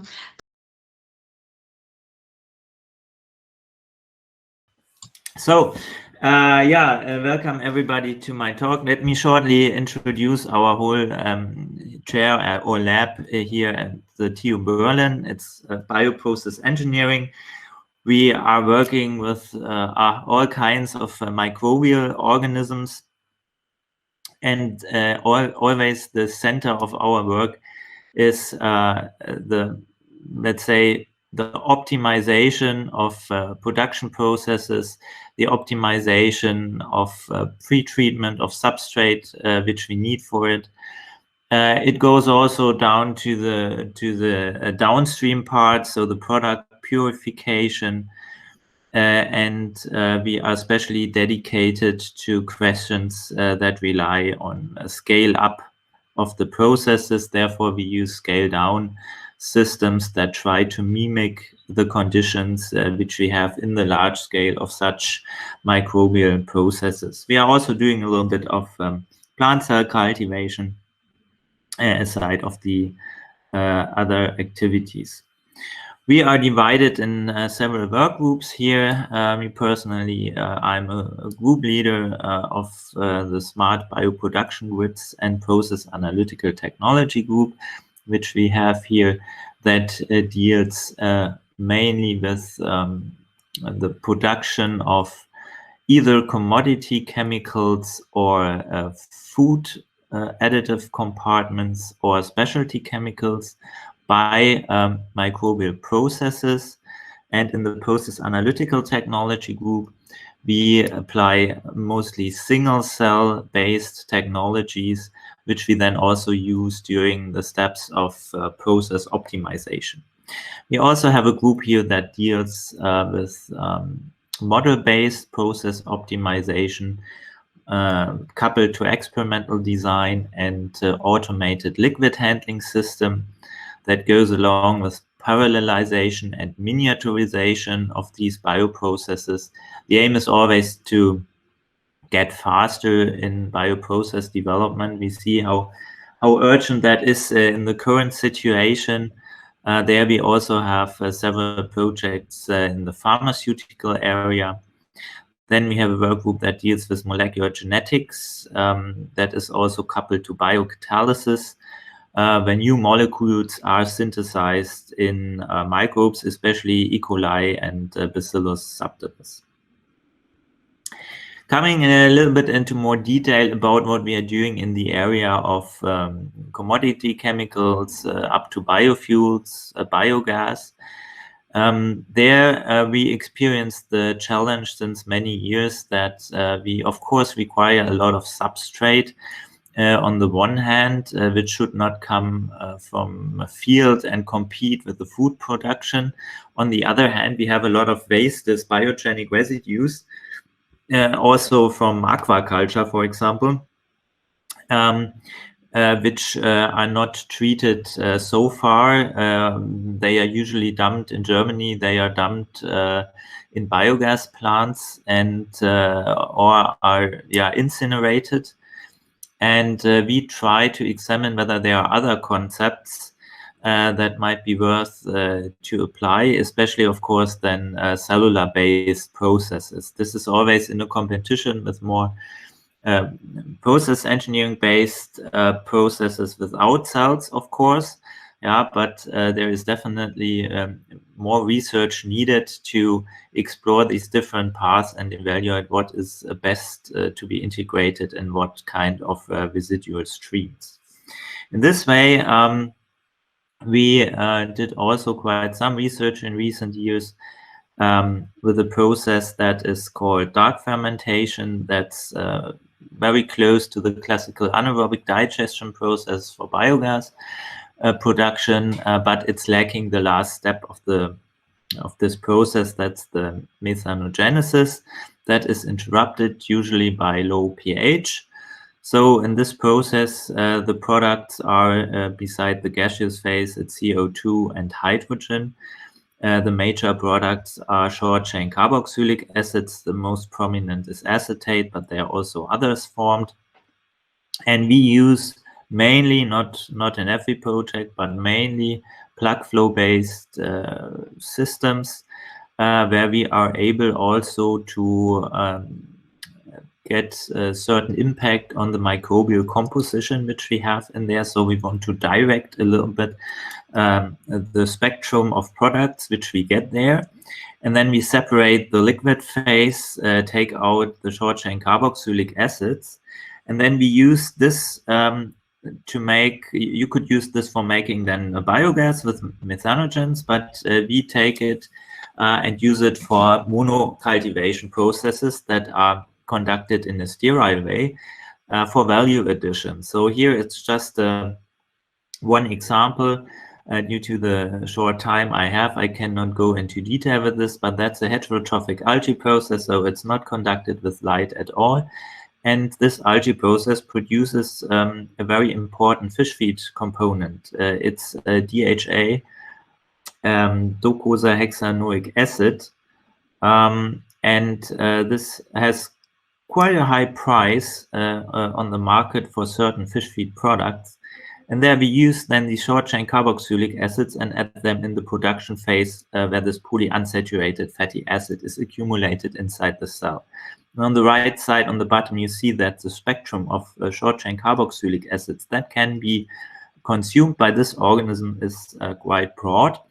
So we have here the ability to couple, let's say, waste residuals, also residuals from aquaculture, also liquid residues from aquaculture, by dark fermentation to a high value addition. Yeah, we have also done this or are conducting this right now in the area of food waste, where we take the food waste in the dark fermentation and then we make DHA out of it, by this getting a value addition of that otherwise converted waste to biogas. Yeah, so our final product has a much higher worth than the alternative to biogas.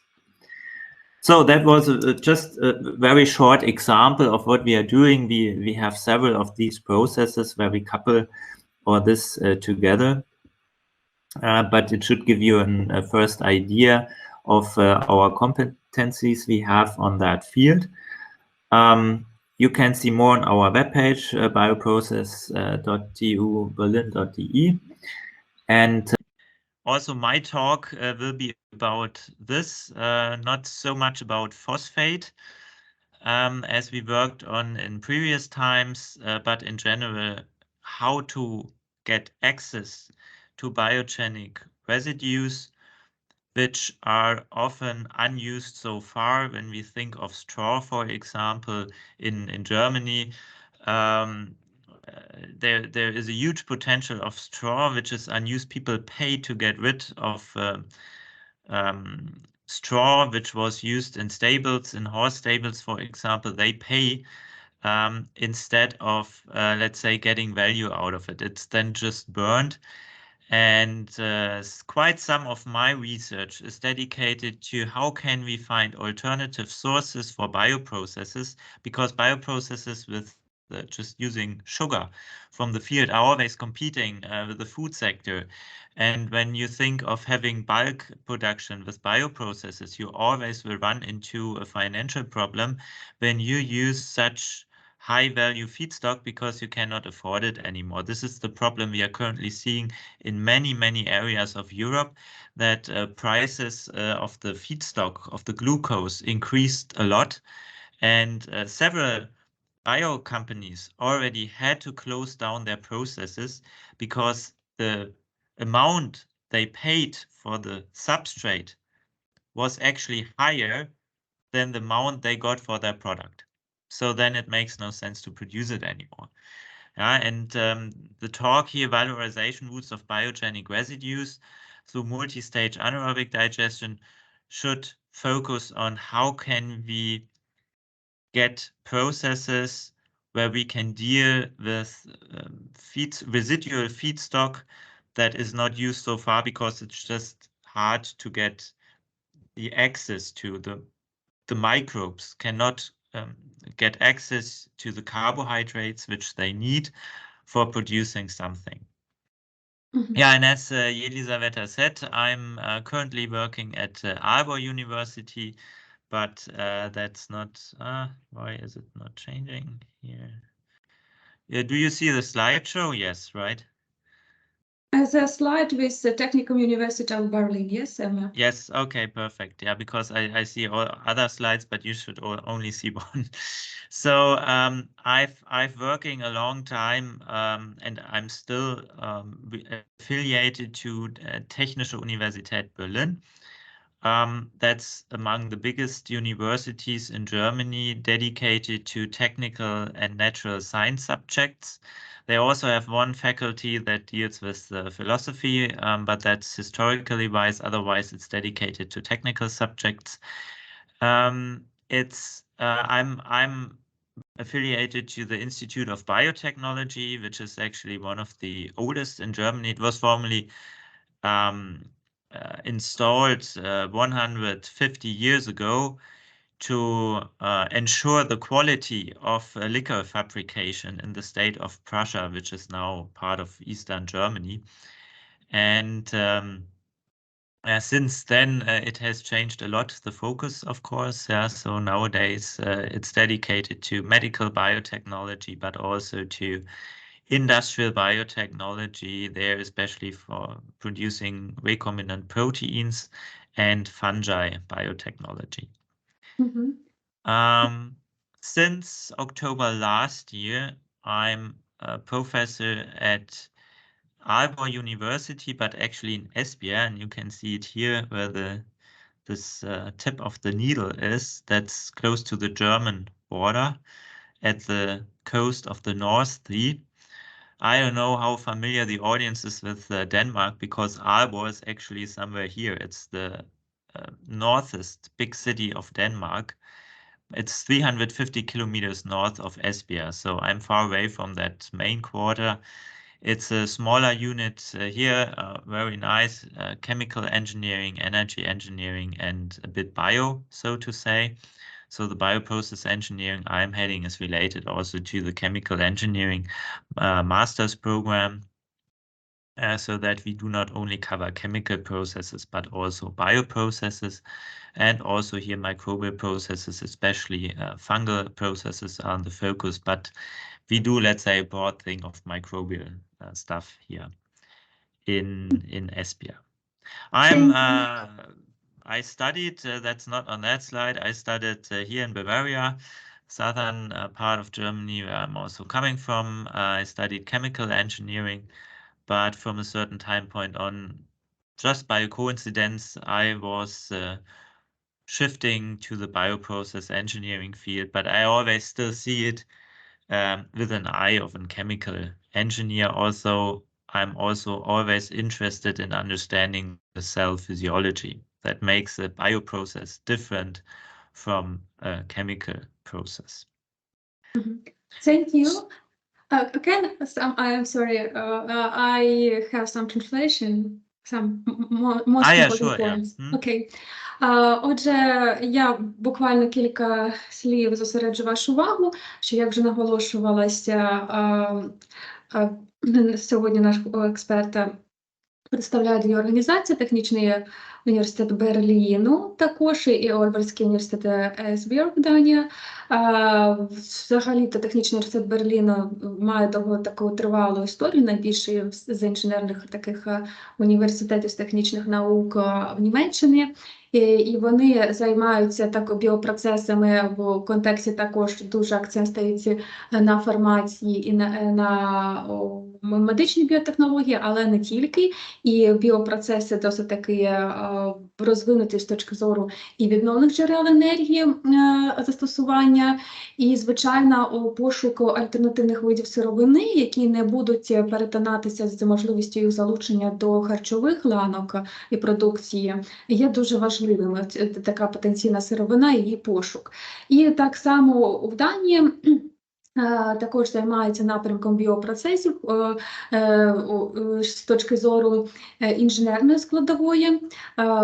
Слід зауважити, що бекграунд Штефана також хімічна інженерія, він сам з Баварії. І, в принципі, тут дуже цікава комбінація біологічних процесів, інженерної складової і реалізація різних типів попередніх обробок, які дозволяють інтенсифікувати процес отримання корисних біопродуктів. Thank you, so you can continue. Yeah. Today my talk will cover several topics of the work group in Berlin. So you still see that there is the logo of TU Berlin on all my slides, as the data I will present today, they are all from TU Berlin. And I will cover the energetic use of biomass, where we definitely need to increase the amount of residual feedstock, as this is a low-cost process. And as you probably know from 10 years ago, when many European countries tried to increase the share of biofuels, people were upset about it because food or ingredients that could be processed to food were used for fuel, for burning. So main task now is to use the installed capacity we have. For example, in Germany, we have 10,000 biogas plants, to use this, but with a higher share of residual material. Then I will show you, and this is also the origin of the title of the talk, I will show that we can have multi-stage processes where we can couple different biotech processes in order to get a product, but on a more sustainable way. And this cannot work without pre-treatment for flexible feeding. Flexible feeding in this case means you take whatever is there as a residual material. It will change over the seasons. It will not be the same during the years. It will not be the same at each location. So we need processes that are flexible in terms of pre-treatment and are flexible and robust against changes in the feedstock composition and quality. This is a paradigm shift. In 10 years ago, everybody just wanted to have the best substrate possible in order to get the most stable process. But now the world has changed, and we need also other bioprocesses to it. Отже, слід зауважити, що в принципі контекст цієї смарт біопроцесінг, біопродакшн або біовиробництва мережі смарт, це в контексті власне розвитку енергетичного потенціалу біомаси в різних напрямках і власне пошук таких джерел біомаси, які би, як вже говорилося, акцентувати увагу на тому, щоб не перетиналися з можливістю їх використання в виробництві харчових продуктів. І також, як ми бачимо, цю мережу, вона справді комплексна і стосується, починаючи від, власне, інженерної складової продукції, виробництва, дизайн саме різних біореакторів і, власне, очищення продукту до кінцевого споживчих якостей, масштабування процесів і, звичайно, оцінка життєвого циклу повністю для того, щоб максимально побачити впливи на довкілля, про те, що я згадувала також на попередній нашій парі, що з точки зору екологічної безпеки тут також прослідковується. Thank you. Can continue. So I've talked already about the motivation. Here we see also some numbers about the sugar prices at the stock market. So here you see still, like here you see the COVID decline, yeah, and since then we are talking about a steep increase up to now. Of course, this is also related to the situation in the Ukraine, at least partly, but it's also because there are more and more bioprocesses around, so more and more are taking the same amount of substrate, and then market prices increase. Отже, що можна зауважити, що, звичайно, коли ми беремо певні типи субстрату, про це говорили цукри, то, звичайно, власне, з цього напрямку використання таких традиційних субстратів, воно починає змінювати свою динаміку в контексті, в принципі, сьогоднішніх змін, в цілому, що пов'язані з різними типами мотивації щодо впровадження більшого біоенергетичних технологій, і взагалі в Німеччині більше 10 тисяч біогазових станцій. Слід зауважити, що в принципі, власне, збільшується ціна на фідсток, на сировину з мікробної культури, і це досить таки актуалізує пошук таких альтернативних видів субстратів для біопроцесів. Thank you.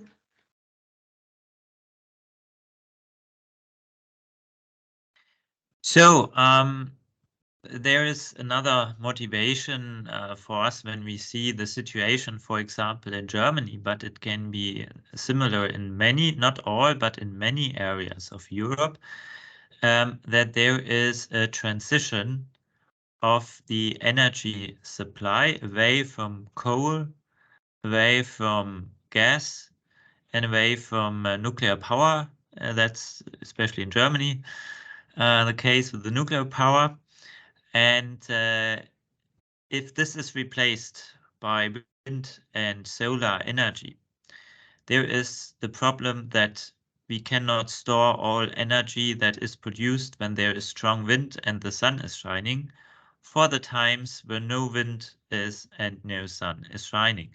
And this is a huge problem because at the end you need to have a continuous supply of energy. Bioenergy is the only renewable source in this context, which is new beside water power probably, which can be operated so that it can provide energy in a flexible manner.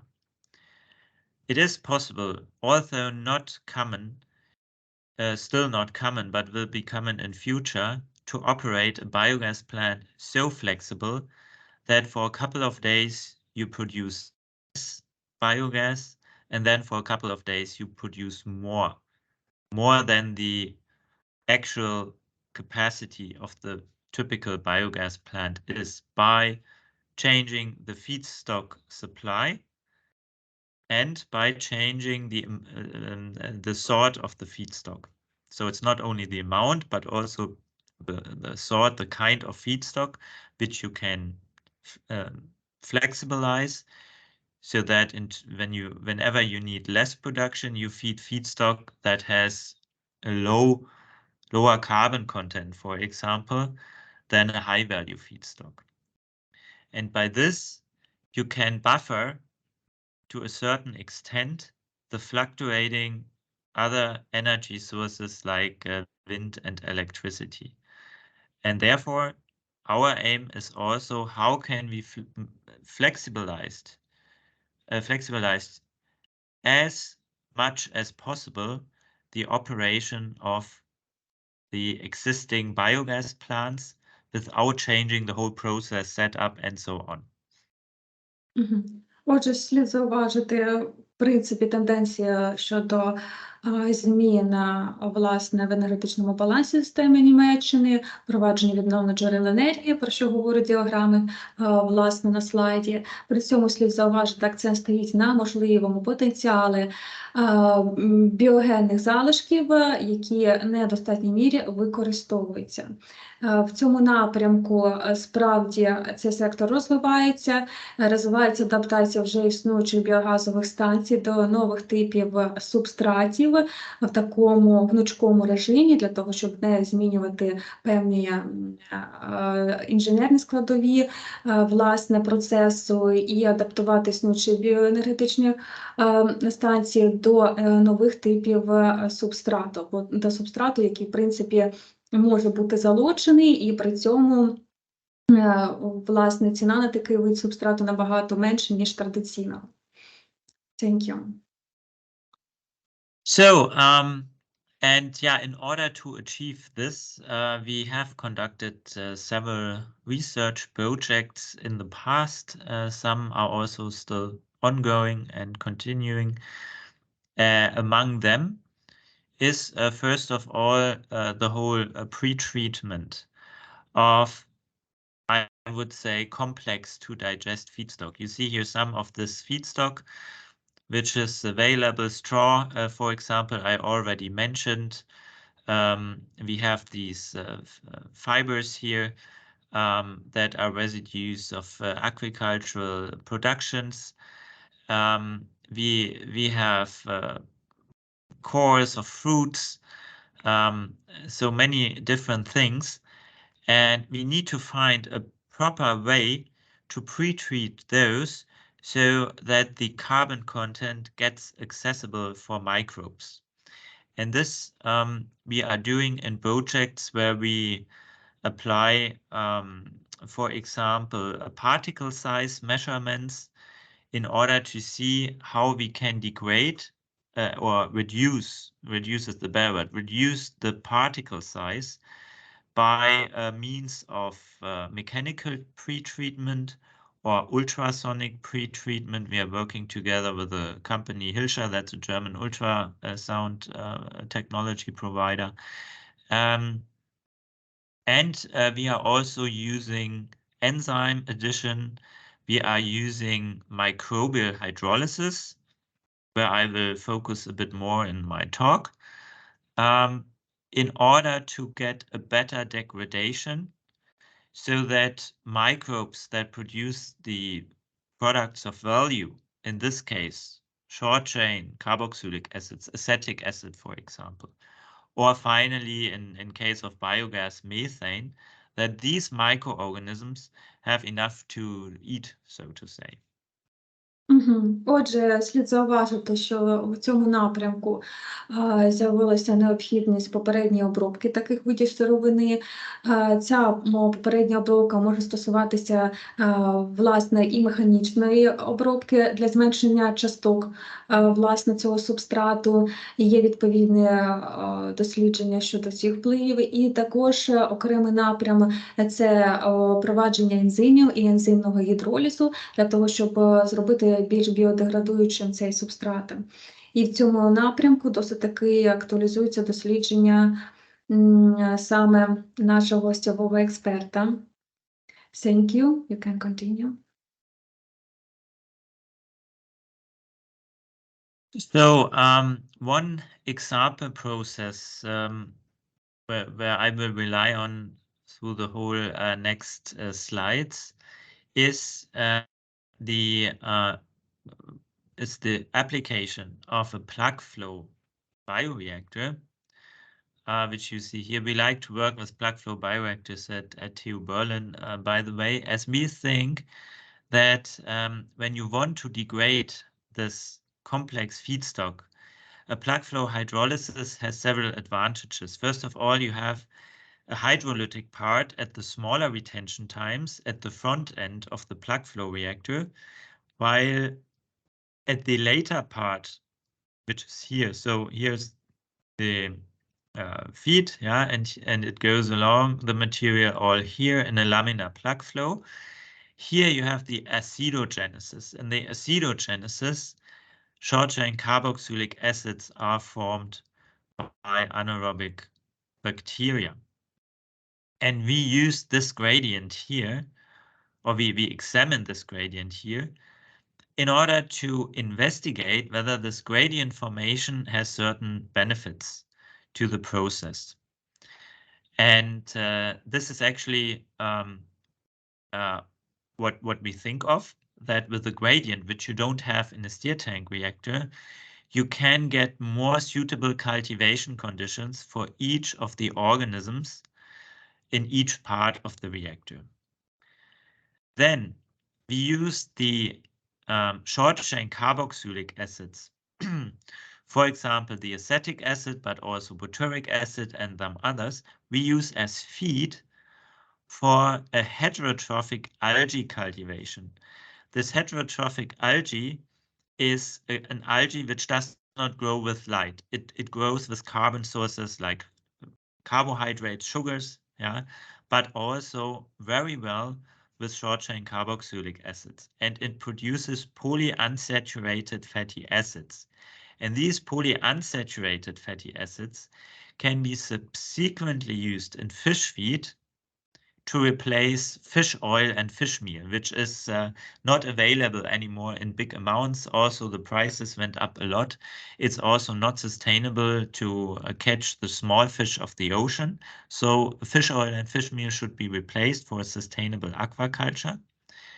And the solid residues of this process are still used to produce methane and to produce biogas, so to say, for producing electricity and heat. Отже, слід зауважити, що досить така цікава схема. Власне, ми бачимо проточну систему біореактора, в одній частині якого здійснюється, власне, гідролізна фаза, в іншій ацидогенез. І в кожній з частин цього біореактора в проточному режимі поступово змінюються умови по градієнту для більш сприятливих до тих чи інших груп мікроорганізмів. Відповідно, у подальшому утворені органічні кислоти подаються в біореактор для культивування водоростей і накопичення необхідних литких сполук органічних, які подальшому можуть використовуватися як корми в аквакультурі і виробляти корисні продукти, власне, в цьому напрямку.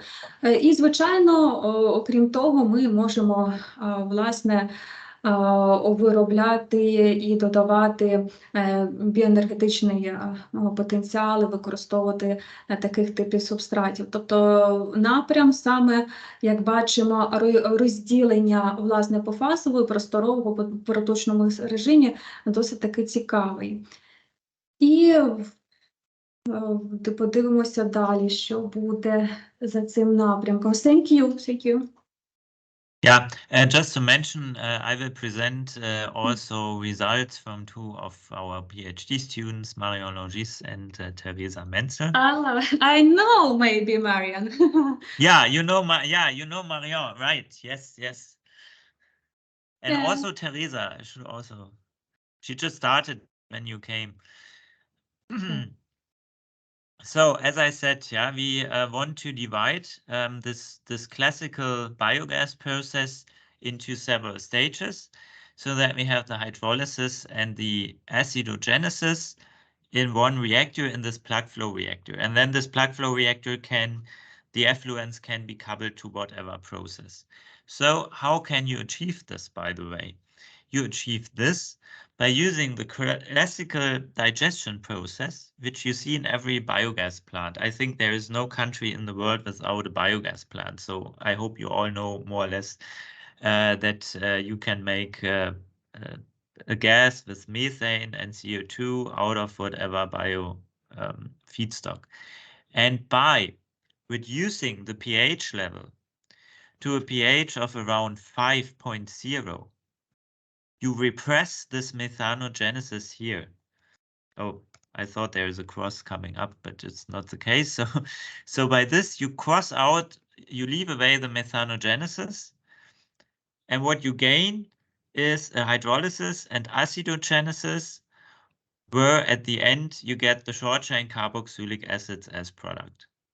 So that is our, let's say, microbial hydrolysis, with which we work and where we try to optimize the degradation of hard-to-digest feedstock so that the intermediate products, the short-chain carboxylic acids, can be applied in other processes that are following up. Some comments. Отже, бачимо, власне, наробне збродження. Три такі етапи тут презентовані: гідроліз, цитогенез і метаногенез. І там є цитогенез і цитогенез. І слід зауважити, що оце розділення по стадіям, певні інженерно-технічні особливості також присутні, також зміна значень pH. Зрозуміло, що на цитогенній фазі pH десь складає 5 одиниць, що може негативно вплинути на метаногенез, тобто кореляція цих значень системи ложно-кислотного балансу присутнє. І, звичайно, коли беремо оце постадійність і виділяємо окрему стадію, наприклад, цитогенезу, то акцент стоїть на виробництві власне органічних кислот, які потім можуть також бути використані відповідно у цьому процесі. І, звичайно, власне, виробництво водню, його залучення може бути як безпосередньо подальший стадії метаногенезу або виділено в окремий процес. Thank you. So here you see it's a little bit small, but I will guide you through this image. You see such a plug flow reactor. We make this nowadays with acrylic glass and 3D printed parts. So it's actually cheap and, even more important, it's flexible. We can design our own bioreactors. In former times, you need to take stainless steel, and once it was installed, you were not able to change it. Here we can drill easily holes in this plexiglass thing if we need more sensors and so on. It's very nice. There is an actual publication, so if you want to know more about it, it's here Marion Longy's, and if you put in Google this name and probably my name, then you will automatically be guided through this publication. There's more about this reactor. It is meant to be. We put also the design in the publication so that everybody can also install such a reactor or similar in a lab to affordable costs. It costs less than 1,000 euros to install it. Just the sensors are, of course, more expensive. And we have here quite a lot of sensors in because we wanted to see what is the influence of the gradients along this microbial hydrolysis. We did this with classically with maize silage. We did it with grass silage. We did it even with wood bark. So wood bark is truly a feedstock that is hard to digest. And we wanted to see how can we use this gradient formation from the, actually here's the inlet, from the inlet to the outlet port. How can we use this in order to improve the process monitoring and control? And for this, we monitored the pH, conductivity, and redox potential at these 3 spots. So at the inlet, center, and outlet part of this bioreactor. This bioreactor is stirred at 10 RPM, so it's a very low steering rate. The gas phase composition is measured and the amount of gas that is produced is measured. When we think of hydrolysis, then CO2 and hydrogen are produced. So no methane is produced. We are checking this just to see that we suppressed the methanogenesis completely. But otherwise, we are monitoring hydrogen and CO2. And probably you can translate, and then I will shortly summarize the results. Окей. Отже, що треба зауважити, важливий акцент стояв, власне, на моніторингу системи анаеробного збрадження в цьому реакторі проточного режиму дії. І, відповідно, зміни таких градієнтів, зміни значень pH, електропровідності і, звичайно, окисно-відновного потенціалу. І, звичайно, були сенсори, що в поточному режимі контролювали показники в газовій фазі. Акцент стояв також на СО2, який динаміка виробництва була в системі, і вплив на метаногенез такого проточного режиму роботи зі змінами градієнтів показників, які були вже зазначені. І зараз перейдемо саме до акценту, до результатів. І слід зауважити, що є стаття, яка буквально в цьому році вже вийшла, і вона, по суті, говорить про цю аналітичну систему, про моніторинг сенсорів, які, власне, були розроблені цією дослідною групою, і можна з нею ознайомитися для більш детального деталізації в цьому напрямку дослідження. Thank you. Yeah, so I could have shown now many slides with different results, but as I wanted to give rather an overview of different technologies, I will make a short summary of the outcome here. Some you can also find in this publication, of course. So the question, first of all, is do you need, or is there any benefit to use so many sensors in the process? And we found out, yes, it is. There is also a benefit of determining the gradient between these two measurement ports, especially for the conductivity and pH value. But it always depends on the feedstock and the conditions you have. What place and what parameter gives you probably a value for the early detection of process disturbance, so to say. So at least for the pH and conductivity, it is absolutely beneficial to have sensors in at different positions. This is in contrast to the practice in industry. In industry, people have either one sensor in the inlet and one at the outlet, or they have one at the center. So this combination here is often not used. It's so that people always try to reduce the amount of sensors and so on. But when you think that such a plant, industrial scale plug flow reactor at a typical size in Germany, for example, costs around 4 million euros. Then €1,000 for another sensor should not matter. And if you want to flexibilize the operation in terms of feedstock use, it is absolutely beneficial to use more sensors. Of course, you can say, why not using 4 and so on? Yeah, sure, but that is something where we believe it's not giving you so much more information. But if you have the 3-spot measurement, you definitely gain an additional benefit to what is applied in industry. Отже, невеличкий коментар.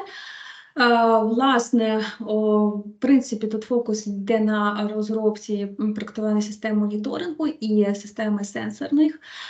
Також щодо, власне, комплектації біореакторів сенсорними системами, що завжди йде на вході в реактори, на виході, але оця пропонується система градієнтів для вимірювання також на середньому шляху поточного біореактора. Є також досить таки цікавою розробкою, яку наголошується, є можливість впроваджувати в промисловості. В Німеччині, власне, актуалізується система моніторингу автоматизації процесів. В принципі, це стандартно в країнах ЄС щодо автоматизації процесів в біореакторах. І, відповідно, впровадження комплексної системи датчиків на різних участках, ділянках, власне, перебігу процесу збродження за динамікою етапів. Ось такий процес, напрямок, в принципі, досліджується і йде в комунікації також із промисловими партнерами внаслідок актуальності таких гнучких систем моніторингу з різним типом фідстоку, сировинної бази, з різною сировинною базою анаеробного збродження. Thank you. Let's go to next slide. So what we also do is we try to shift the microbial composition into a certain direction by adding hydrolytic microorganisms. So here we have again the plug flow reactor. We do some different operations here that is due to time restrictions. I cannot go into detail. And then we are looking what is happening when we add this certain microorganism to it. Here are the online measurements of pH, conductivity, and oxido reduction potential. That's interesting to see. There are also changes when you add a microbe, and we are not adding so much. So we are adding to a 10-liter reactor. We are adding 200 milliliter of a cell suspension, but we see an immediate reaction of this hydrolytic enzyme addition, which means that we have an impact on the process by adding it. But the more interesting thing is, are these hydrolytic organisms producing hydrolytic enzymes that are released to the media and then convert sugar so that it is available for the microorganisms. So here, that is the important thing. You see here the acid concentration in grams per liter. So that is our product of the process. And the different colors just means that there are different acids produced. So each color stands for a particular acid. And you see here with this, in this case, it's a Panibacillus we have added. In this case, you see just by the addition of this hydrolytic organism to this complex microbial culture, we were able to increase the acid concentration here by 20%, sometimes 25%, depending on the material we use. So here that is straw, that is 30% straw, that is 66% straw. And by the addition of certain microorganisms, we were able to increase the acid concentration. The higher the acid concentration, the more product we have. So the better the process is at the same residence time. Yeah, of course you can do other things. I could have shown here also more slides, but again, due to time restriction, not possible. But you can also have a look at details here at these publications from Theresa Menzel, just recent publications. So the take-home message from that slide is that we can further increase the hydrolysis by adding these microbes. And then the question is, how long do we have this beneficial effect? Well, we are working on that. The aim is to have it as long as possible so that you have to add microorganisms from the outside as few times as possible. Отже, слід зауважити, що в цій проточній системі біореакторів, які використовуються, як бачимо, підстилкова солома та кукурудзяний силос як субстрати, тобто це спільна ферментація цих субстратів відбувалася, були різні часові проміжки гідролітичного часу утримання взяті, і відповідно оцінювалася ефективність власне отримання біопродуктів.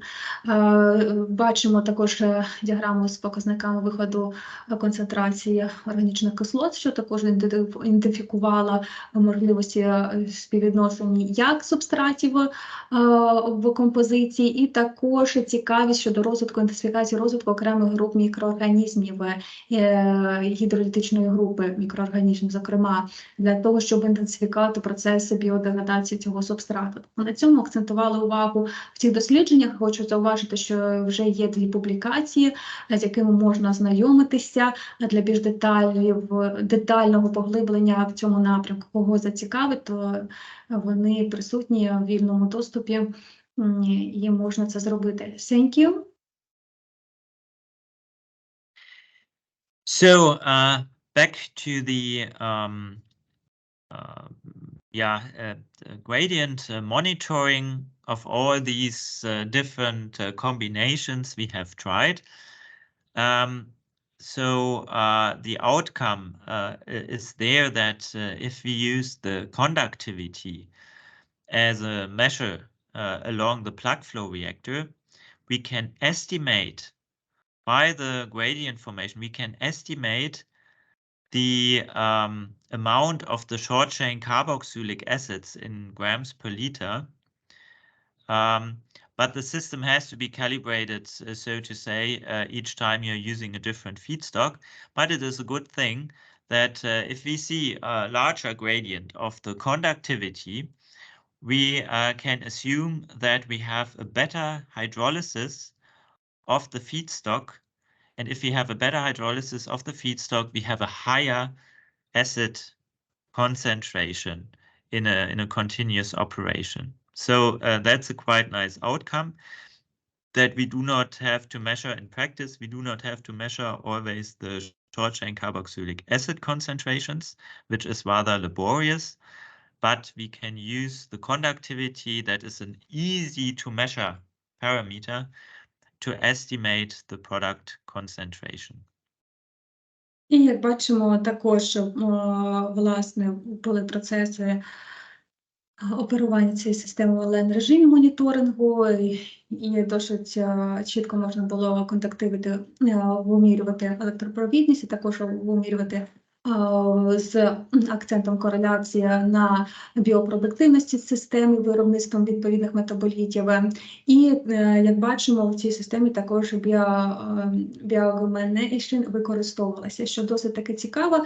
Це напрямок, той аналіз, який відбувався в онлайн-режимі контролю в сенсорній системі, слід зауважити, що, власне, в цьому напрямку в інженерній автоматизації працює досить швидко, працює досить кваліфіковано, дуже багато саме дослідна група нашого гостьового експерта. Час дуже швидко плине. Так, я бачу якісь питання.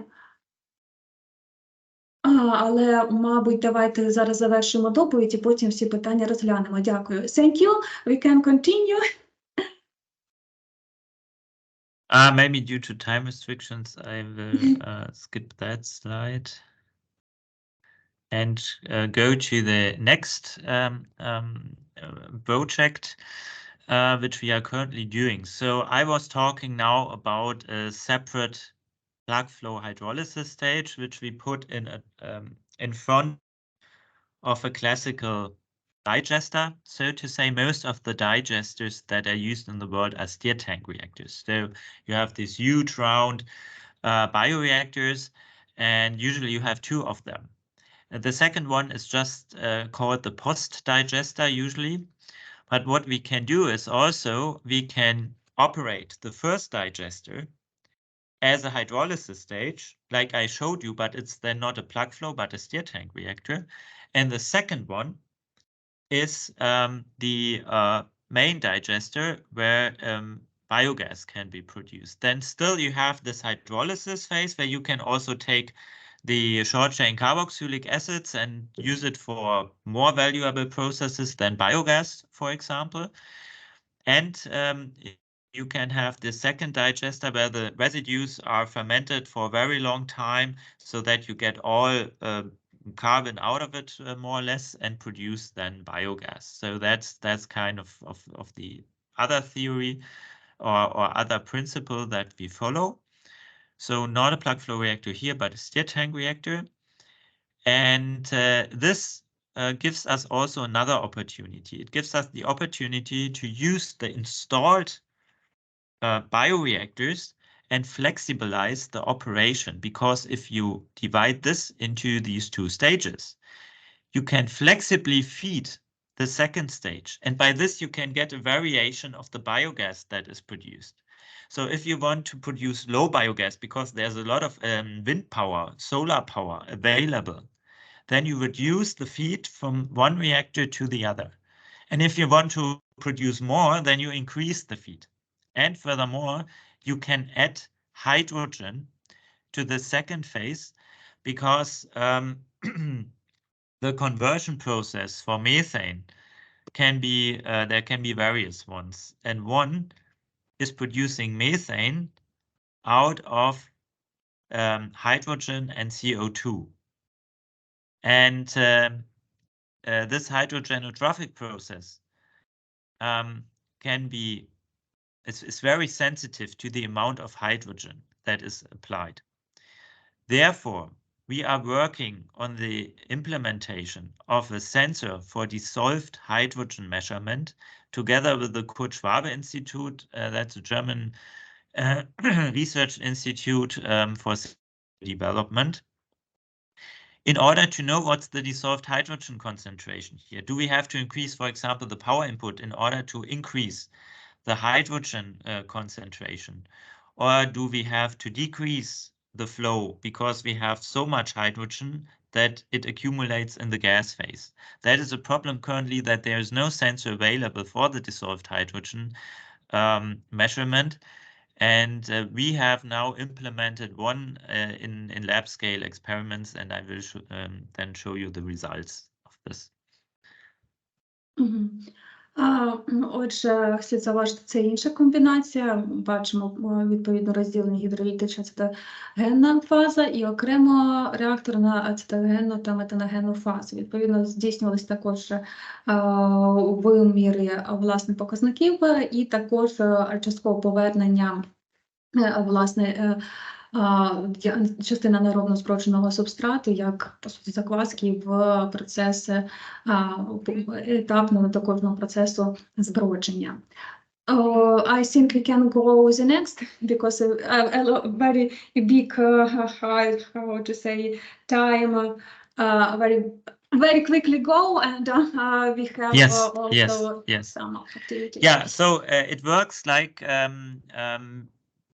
here you see there is a gas bubble here, so it works with an overpressure, and the hydrogen diffuses from the liquid phase into this gas phase, and then it is measured. So that's the short measurement principle. Тобто тут також розповідається про канали і, власне, розробку сенсорних систем для вимірювання, наприклад, вимірювання водню та розчинних газів. Тут в них дуже багато розробок саме запатентованих у сенсорних систем. Thank you, very interesting. And here we have the results of measurements. So we'll make it short and go directly here to the process. So you see here the methane formation. Yeah, that's the hydrogen partial pressure in the hydrolysis phase, so the first reactor, and that's the hydrogen partial pressure in the liquid phase in the second reactor. And what is important here for us to know is how the dissolved hydrogen is reacting whenever we feed something from the gas phase in the first reactor, where hydrogen is produced, into the second reactor. We need this to, first of all, prevent strong starvation or depletion, like we have it here. Yeah, that should not happen, because this will ruin our microorganisms. Yeah, and we should avoid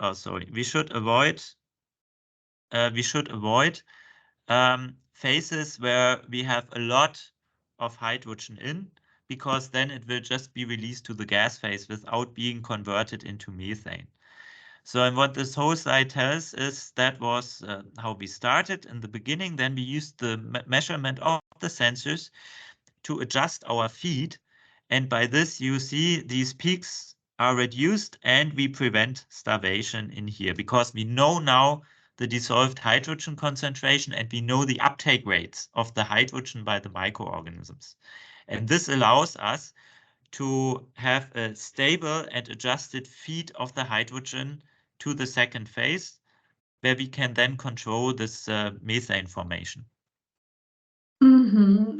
Отже, також власне діаграма контролю власне парціального тиску водню тут наведені, власне сенсорні системи, які використовувалися, і калібровка. Це дуже актуалізується тема власне ефективності вимірів і якості вимірювання.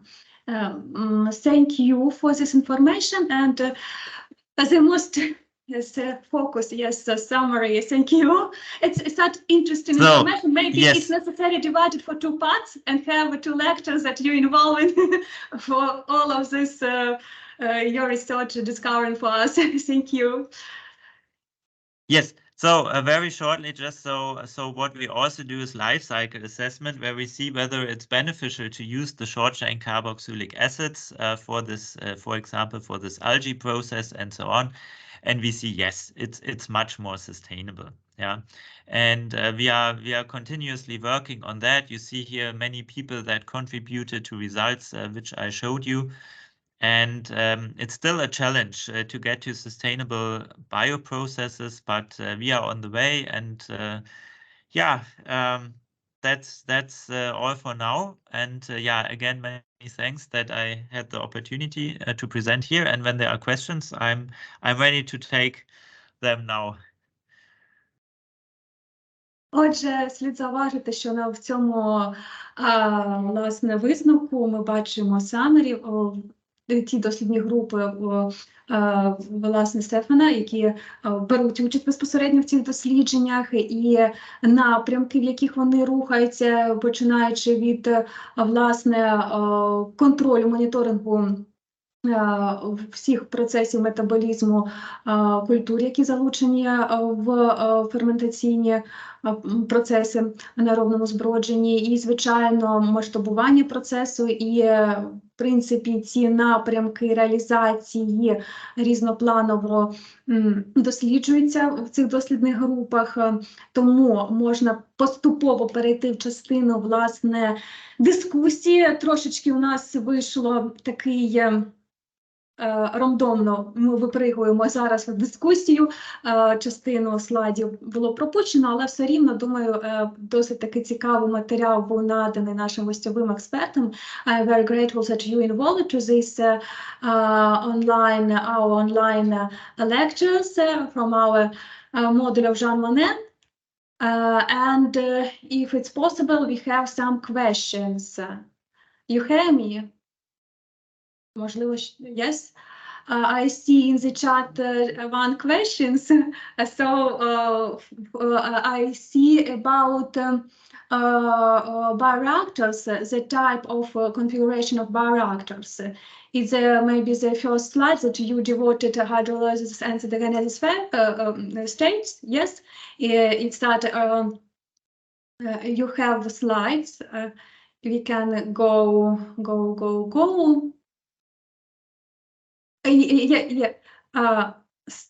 Some, yes, in this, yes, this such type of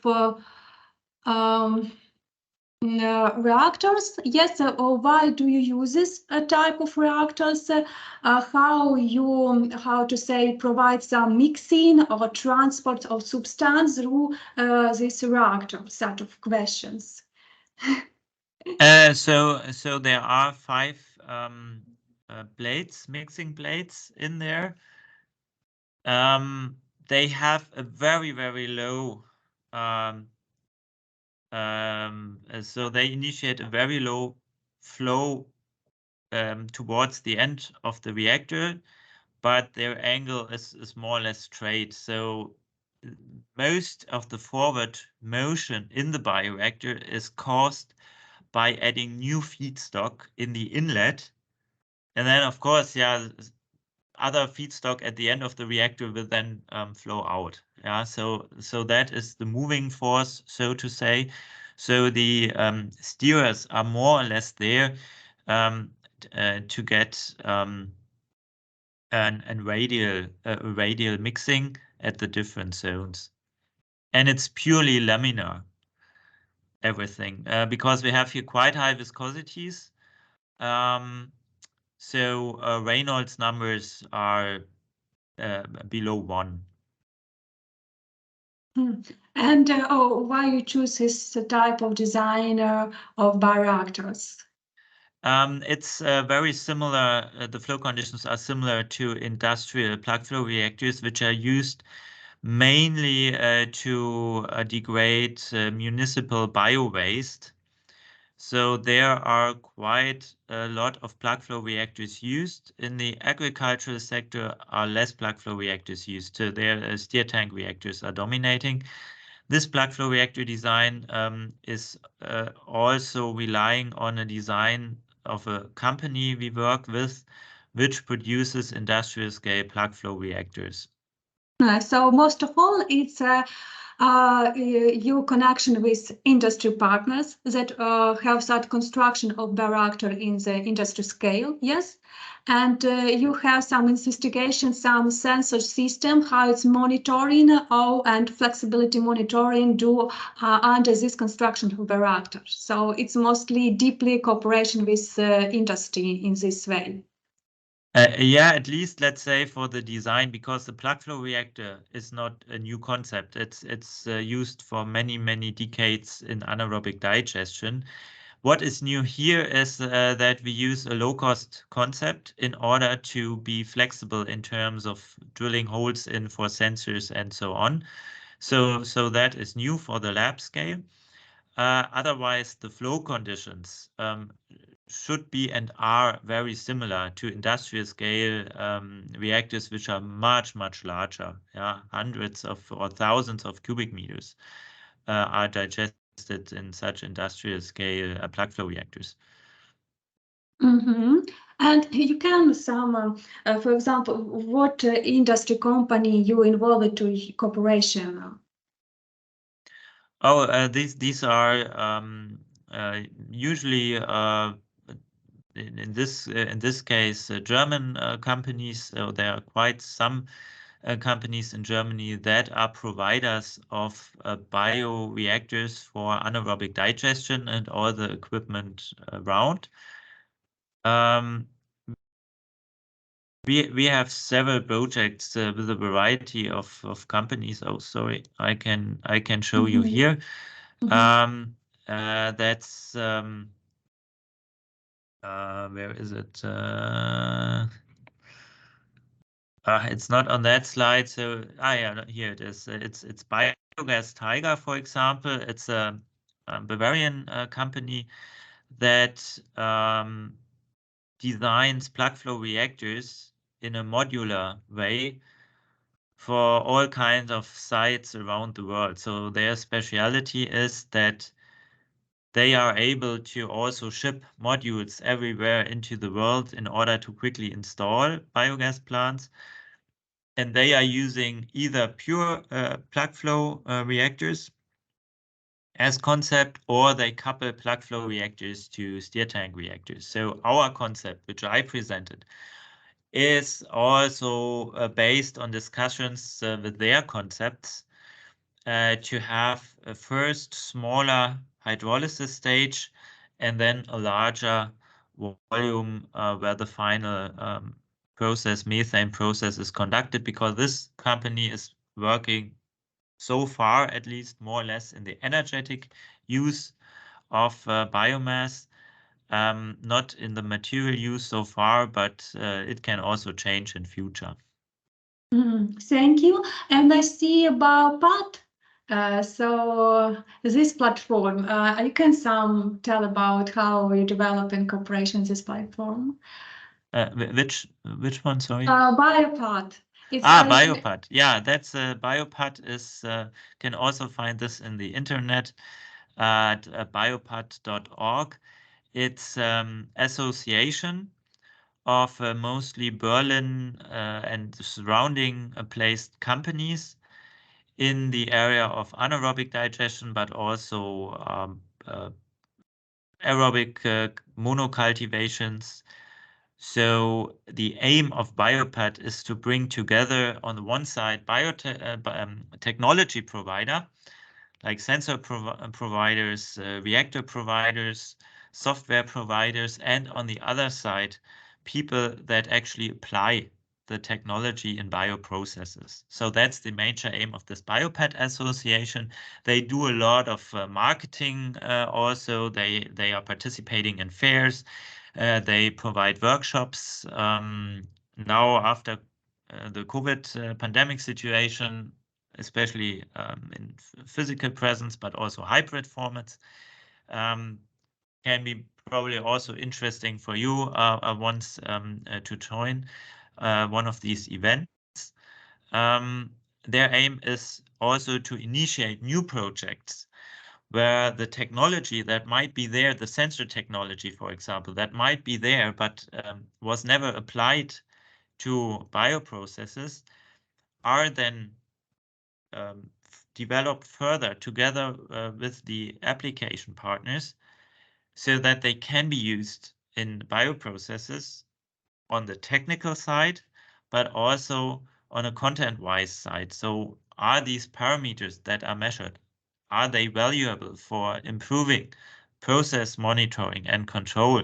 Sometimes we are able to measure parameters, but we don't know what to do with them. We first have to find out what consequence does a change in a certain parameter has for cell physiology, for the product synthesis, for the overall process performance.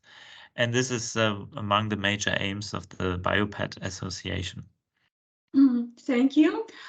Отже, трошечки слід зазначити, що у цій конфігурації біореактори, які досліджувалися на властендах, вони, власне, були у співдружності з різними типами підприємств організовані, тобто досліджувалися ці конструкції, які безпосередньо використовуються в промисловості, і режими, і, власне, моніторинг, і сенсорні системи, і оптимізація роботи. Оцей акцент стоїть в дослідженнях в лабораторії.